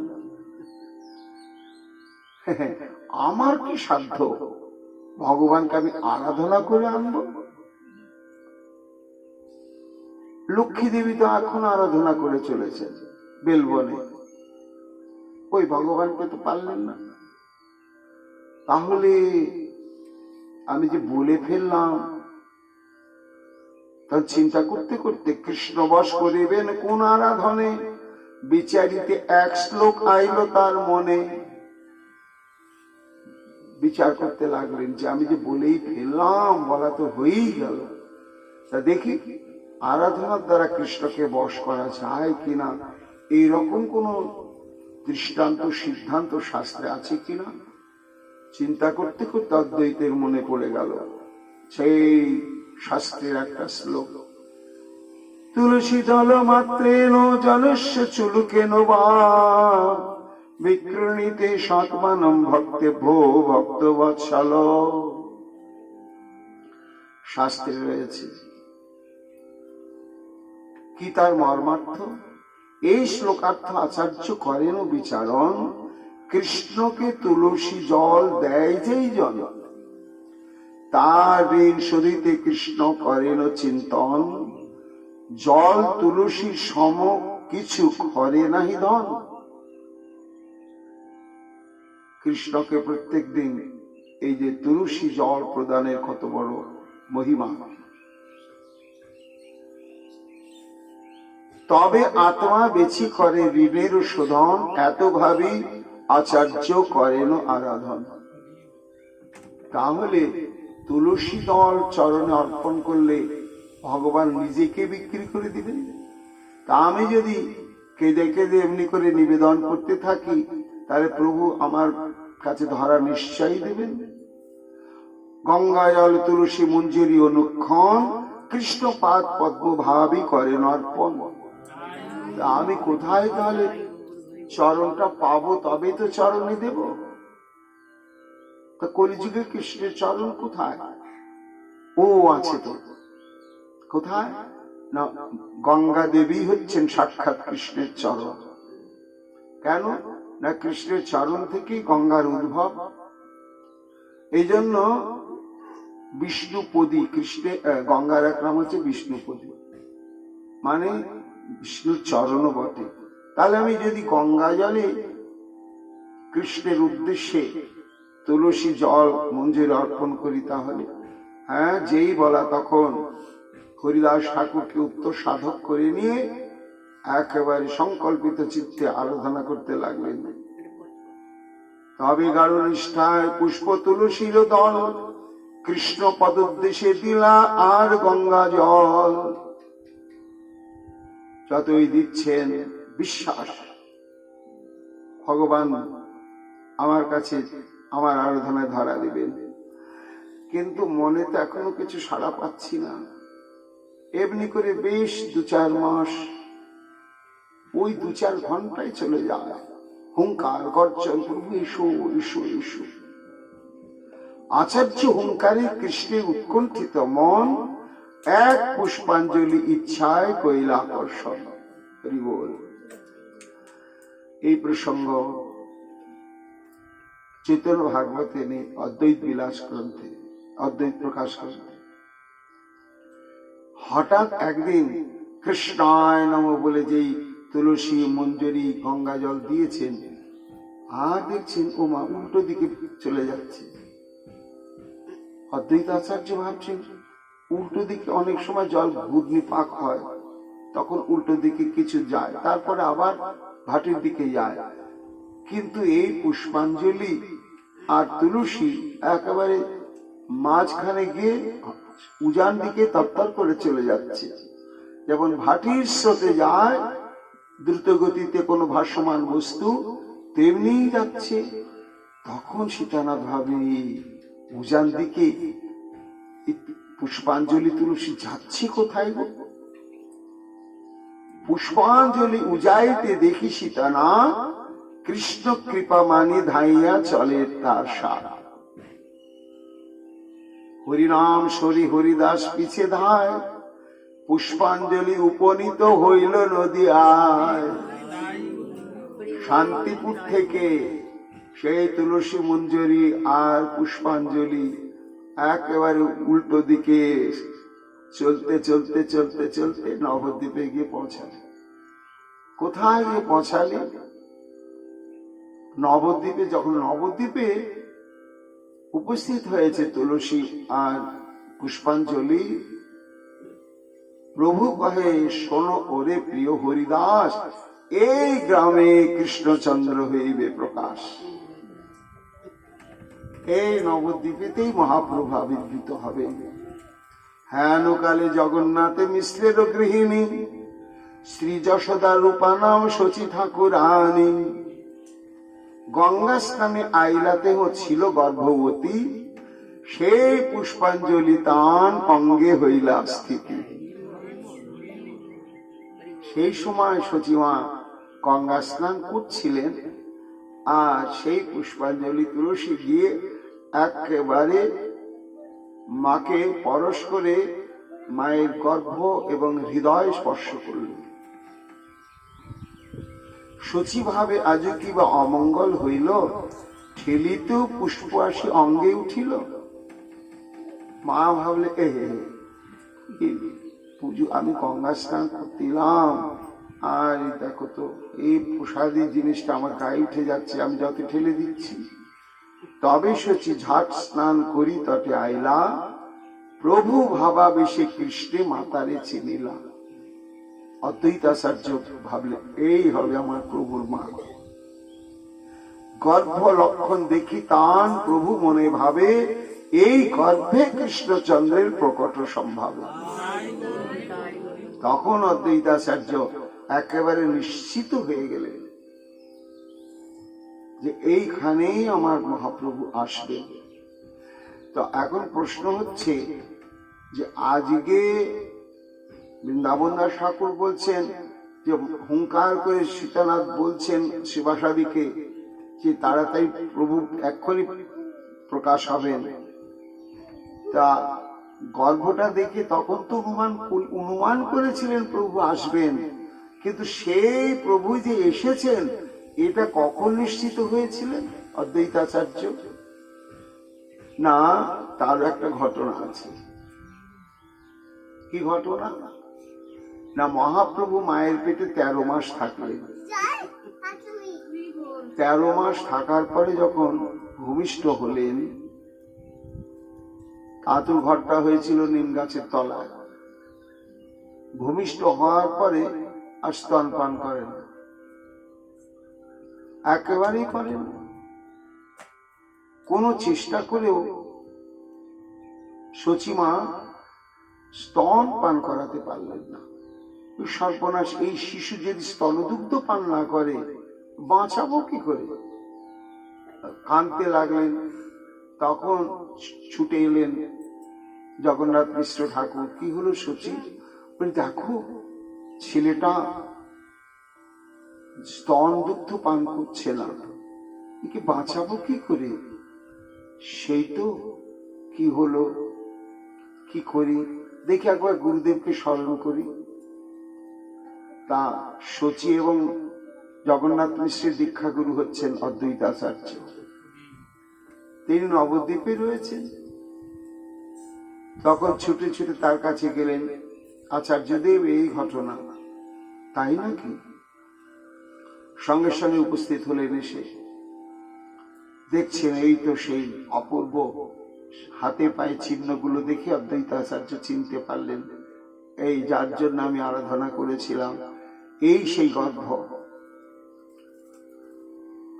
আচার্য কহেন, মাগো না করো ক্রন্দন, দূরে যাও ভালো হইবে তোমার নন্দন। অদ্বৈতাচার্য বললেন, সচি আমার কোলে দাও, তুমি একটু চলে যাও, এখানে থেকো না। আমি একটু মন্ত্র টন্ত্র পড়বো, তো পড়ে যদি কোনো উপদেবতা কিছু কুদৃষ্টি দিয়ে থাকে তাহলে সেটা চলে যাবে। গুরু আজ্ঞায় সচি মাতা কিছু দূরে গেলা, প্রভু মহাপ্রভু স্থানে উপনীত হইলাম। সূতিকাগৃহে শোয়ানো আছে, সেখানে গিয়ে অদ্বৈতাচার্য উপস্থিত হলেন। আর যে অদ্বৈতাচার্য এসেছেন, প্রেমে ডগমগ অঙ্গ অদ্বৈত দেখিয়া গৌর রূপী শ্রী গোবিন্দ উঠিল হাসিয়া। মা তো নেই, কাজে আর চুপচাপ থাকতে পারলেন না। অদ্বৈতাচার্যকে দেখে একেবারে মহাপ্রভু খিলখিল করে হেসে উঠলেন। স্বয়ং রূপে অবতীর্ণ কৃষ্ণের নিরখিয়া আচার্য বিশুদ্ধ প্রেমে রহিল ডুবিয়া। এই সেই দিন অদ্বৈতাচার্য নিশ্চিত হলেন যে এই আমার প্রভু, যাকে আমি আরাধনা করলাম। তাই স্বয়ং রূপে অবতীর্ণ কৃষ্ণের নিরখিয়া। কতক্ষণে শ্রী অদ্বৈতের বাহ্য স্ফূর্তি হইল, দণ্ডবৎ করি কর পুটে নিবে দিল। তখন কথা বলতে শুরু করলেন, ওহে বিভু, আজি 50 বর্ষ হইল, তুয়া লাগি ধরাধামে এ দাস আইল। আজকে তুমি জন্মগ্রহণ করেছে প্রভু, আর তোমার 52 বছর আগে এই অধম দাস জন্মগ্রহণ করেছে। আর তখন থেকে আমি তোমাকে খুঁজে চলেছি। কলুষদর তিমির পুরিত সংসার, ওই নেহারি ভেল ভয়ের সঞ্চার। তোমার 52 বছর আগে আমি এসেই দেখেছি এই কলিযুগের কি ভয়ঙ্কর অবস্থা। তেই ভয় ভঞ্জন তোমার দর্শনে, উৎকণ্ঠিত হইয়া ছাড়ি ঋজু নিকেতনে। তখন আমি সংসার পরিত্যাগ করে তীর্থ ভ্রমণের সংকল্প নিয়ে সারা ভারত পর্যটন করেছিলাম তোমার দর্শন পাওয়ার জন্য। দেশে দেশে তোমা চাহি বেড়াইন, মোহর কর্ম দোষে দেখা না পাইন। কিন্তু এই 52 বছর পরে প্রভু এতদিনে মোর মনের অভীষ্ট পুরিল, গোকুল চাঁদ নবদ্বীপে উদয় হইল। আজ আমার এই 52 বছরের প্রচেষ্টা আজকে সফল হলো। প্রভু তুমি এসেছ। গৌর কহে মই ভক্তবশ্য চিরদিন, মোর প্রকট অপ্রকট ভক্তের অধীন। সীতানাথ, তুমি তো জানোই আমি কেন এত তাড়াতাড়ি এলাম। তোমার তুলসী আর চোখের জল আমি সইতে পারলাম না, তাই আমি তাড়াতাড়ি চলে এলাম। তাই প্রভু অদ্বৈত কহে, যদি আইলা ভুবনে, কইছে দুগ্ধ নাহি খাও কহম স্থানে। তখন অদ্বৈতা বলছেন, প্রভু তুমি যখন এলে তাই আবার কাণ্ড কি? তুমি মায়ের স্তনদুগ্ধ পান করছো না, মাঝে কত কষ্ট পাচ্ছে, আর তুমি আচরণ করে জগৎকে শিক্ষা দিতে এসেছো, তা জন্মগ্রহণ করেই যদি মাকে কাঁদাতে থাকো, তাহলে কি ভাববে সবাই বলো তো? প্রভু মহাপ্রভু কহেন, শোনো পঞ্চানন, এই যে আমি কেন জন্মের পরে মায়ের স্তনদুগ্ধ পান করিনি এখনো, তার কারণটা তুমি। আমি প্রভু, কি অপরাধ হলো আমার? শোনো, অনুরাগে মাতে বিধি হইলা বিস্মরণ, মন্ত্র প্রদানের অগ্রে হরিনাম দিবে, কর্ণশুদ্ধি সিদ্ধ নামের প্রভাবে। তুমি যে আমার পিতা মাতাকে দীক্ষা দিয়েছ, তা তুমি অনুরাগে বশবর্তী হয়ে বিধানটাকে ভুল করে ফেলে দিয়েছ। কি না, আগেই কৃষ্ণ মন্ত্রটা কানে দিয়ে দিয়েছ, হরিনাম দাওনি। এই জন্য কলিযুগে আগে হরিনাম দীক্ষা, তারপরে হচ্ছে মন্ত্র দীক্ষা। আগে যদি হরিনাম কানে প্রবেশ না ঘটে, উচ্চারণ যদি না হয়, তাহলে সেই কর্ণে কৃষ্ণ মন্ত্র প্রবেশ করলে ক্রিয়া করবে না। কেন না, হরিনামের দ্বারাই কর্ণশুদ্ধ হবে। মন্ত্র প্রদানের অগ্রে হরিনাম দেবে, কর্ণশুদ্ধি সিদ্ধ নামেরও প্রভাবে। অশুদ্ধ কর্ণেতে যদি মহামন্ত্র লয়, অসম্পূর্ণ দীক্ষা, সেই জানিও নিশ্চয়। ওই মায়ের পেট থেকে পড়ে নিম গাছের তলায় আতুর ঘরে মহাপ্রভু সব সিদ্ধান্ত বলছেন অদ্বৈত আচার্যকে, যে তুমি জানো না যে আগে হরিনাম না দিয়ে যদি দীক্ষা দান করা হয়, তাহলে ওটা অসম্পূর্ণ দীক্ষা, পূর্ণাঙ্গ দীক্ষা হলো না। মাতা দীক্ষা হইল না শুনিলা হরিনাম, তে তার দুগ্ধময়ী না কইনু পান। মাকে তুমি দীক্ষা দিয়েছো, কানে হরিনাম দাও না, আগেই তুমি কৃষ্ণ মন্ত্রটা দিয়ে দিয়েছ। তো এই যে মায়ের কান অশুদ্ধ, মন অশুদ্ধ, দেহ অশুদ্ধ, ওই জন্য আমি মায়ের স্তনদুগ্ধ পান করতে পারছি না। অদ্বৈত আচার্য বিস্মিত হয়ে গেলেন, সত্যিই তো, আমি তো হরিনাম দিইনি, আগেই মন্ত্র দিয়ে ফেলেছি। প্রভু সব জানেন, তো যখন এতই জানেন, আরো পরিষ্কার হয়নি। প্রভু কহে, কহ হরি নামের বিধান। তিনি তো জানেন, তবু বলছেন, প্রভু এই যে আগে হরিনাম দিতে হবে বললে তুমি, তারপরে দীক্ষা মন্ত্র দিতে হবে, তা হরিনাম বলতে কোনটা?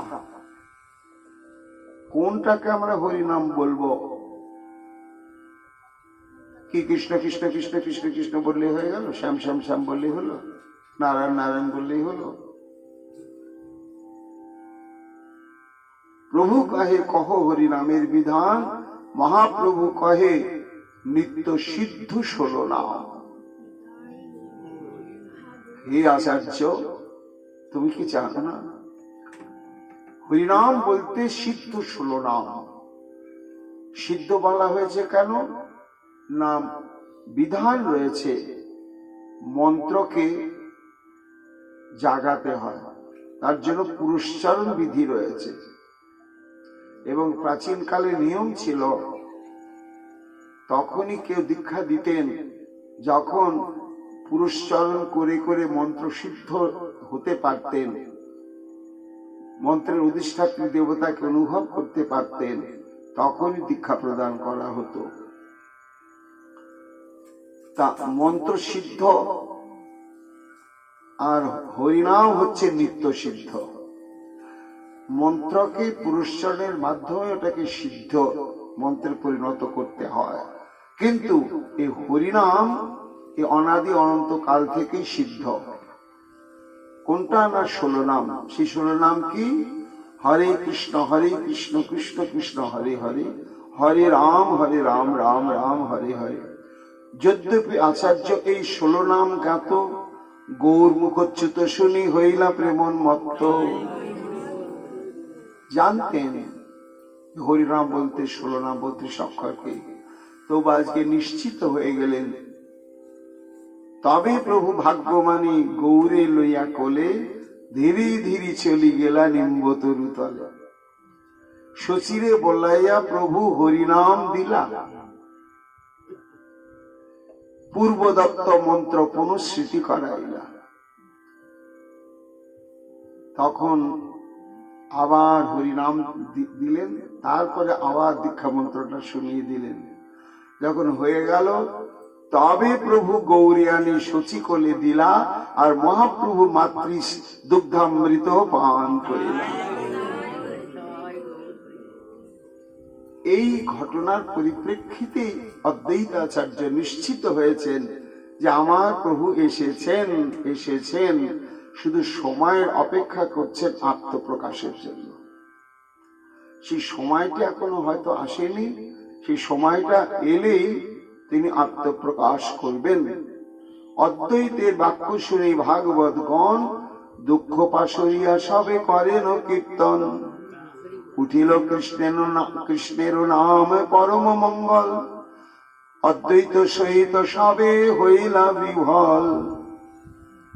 পাষণ্ডীর বাক্য জ্বালা সব গেল দূর, এই মতো পুলকিত নবদ্বীপপুর। অধ্যয়ন সুখে প্রভু বিশ্বম্ভর রায়, নিরবধি জননীর আনন্দ বাড়ায়। এরপরে মহাপ্রভু যে বৈষ্ণব হতে চাইলেন, কিভাবে হলেন বা হবেন কিনা, কি কি লীলা প্রসঙ্গ আগামীকাল আবার আমরা শ্রবণ কীর্তন করব।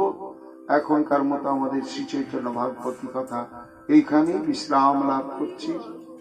নিতাই গৌর হরি বল, নিতাই গৌর হরি বল। নরহরি প্রাণ গোরা গৌরাঙ্গ হে, গোরা গোরা গোরা গোরা গৌরাঙ্গ হে। গোরা প্রাণ গোরা গৌরাঙ্গ হে, গোরা প্রাণ গোরা গোরা।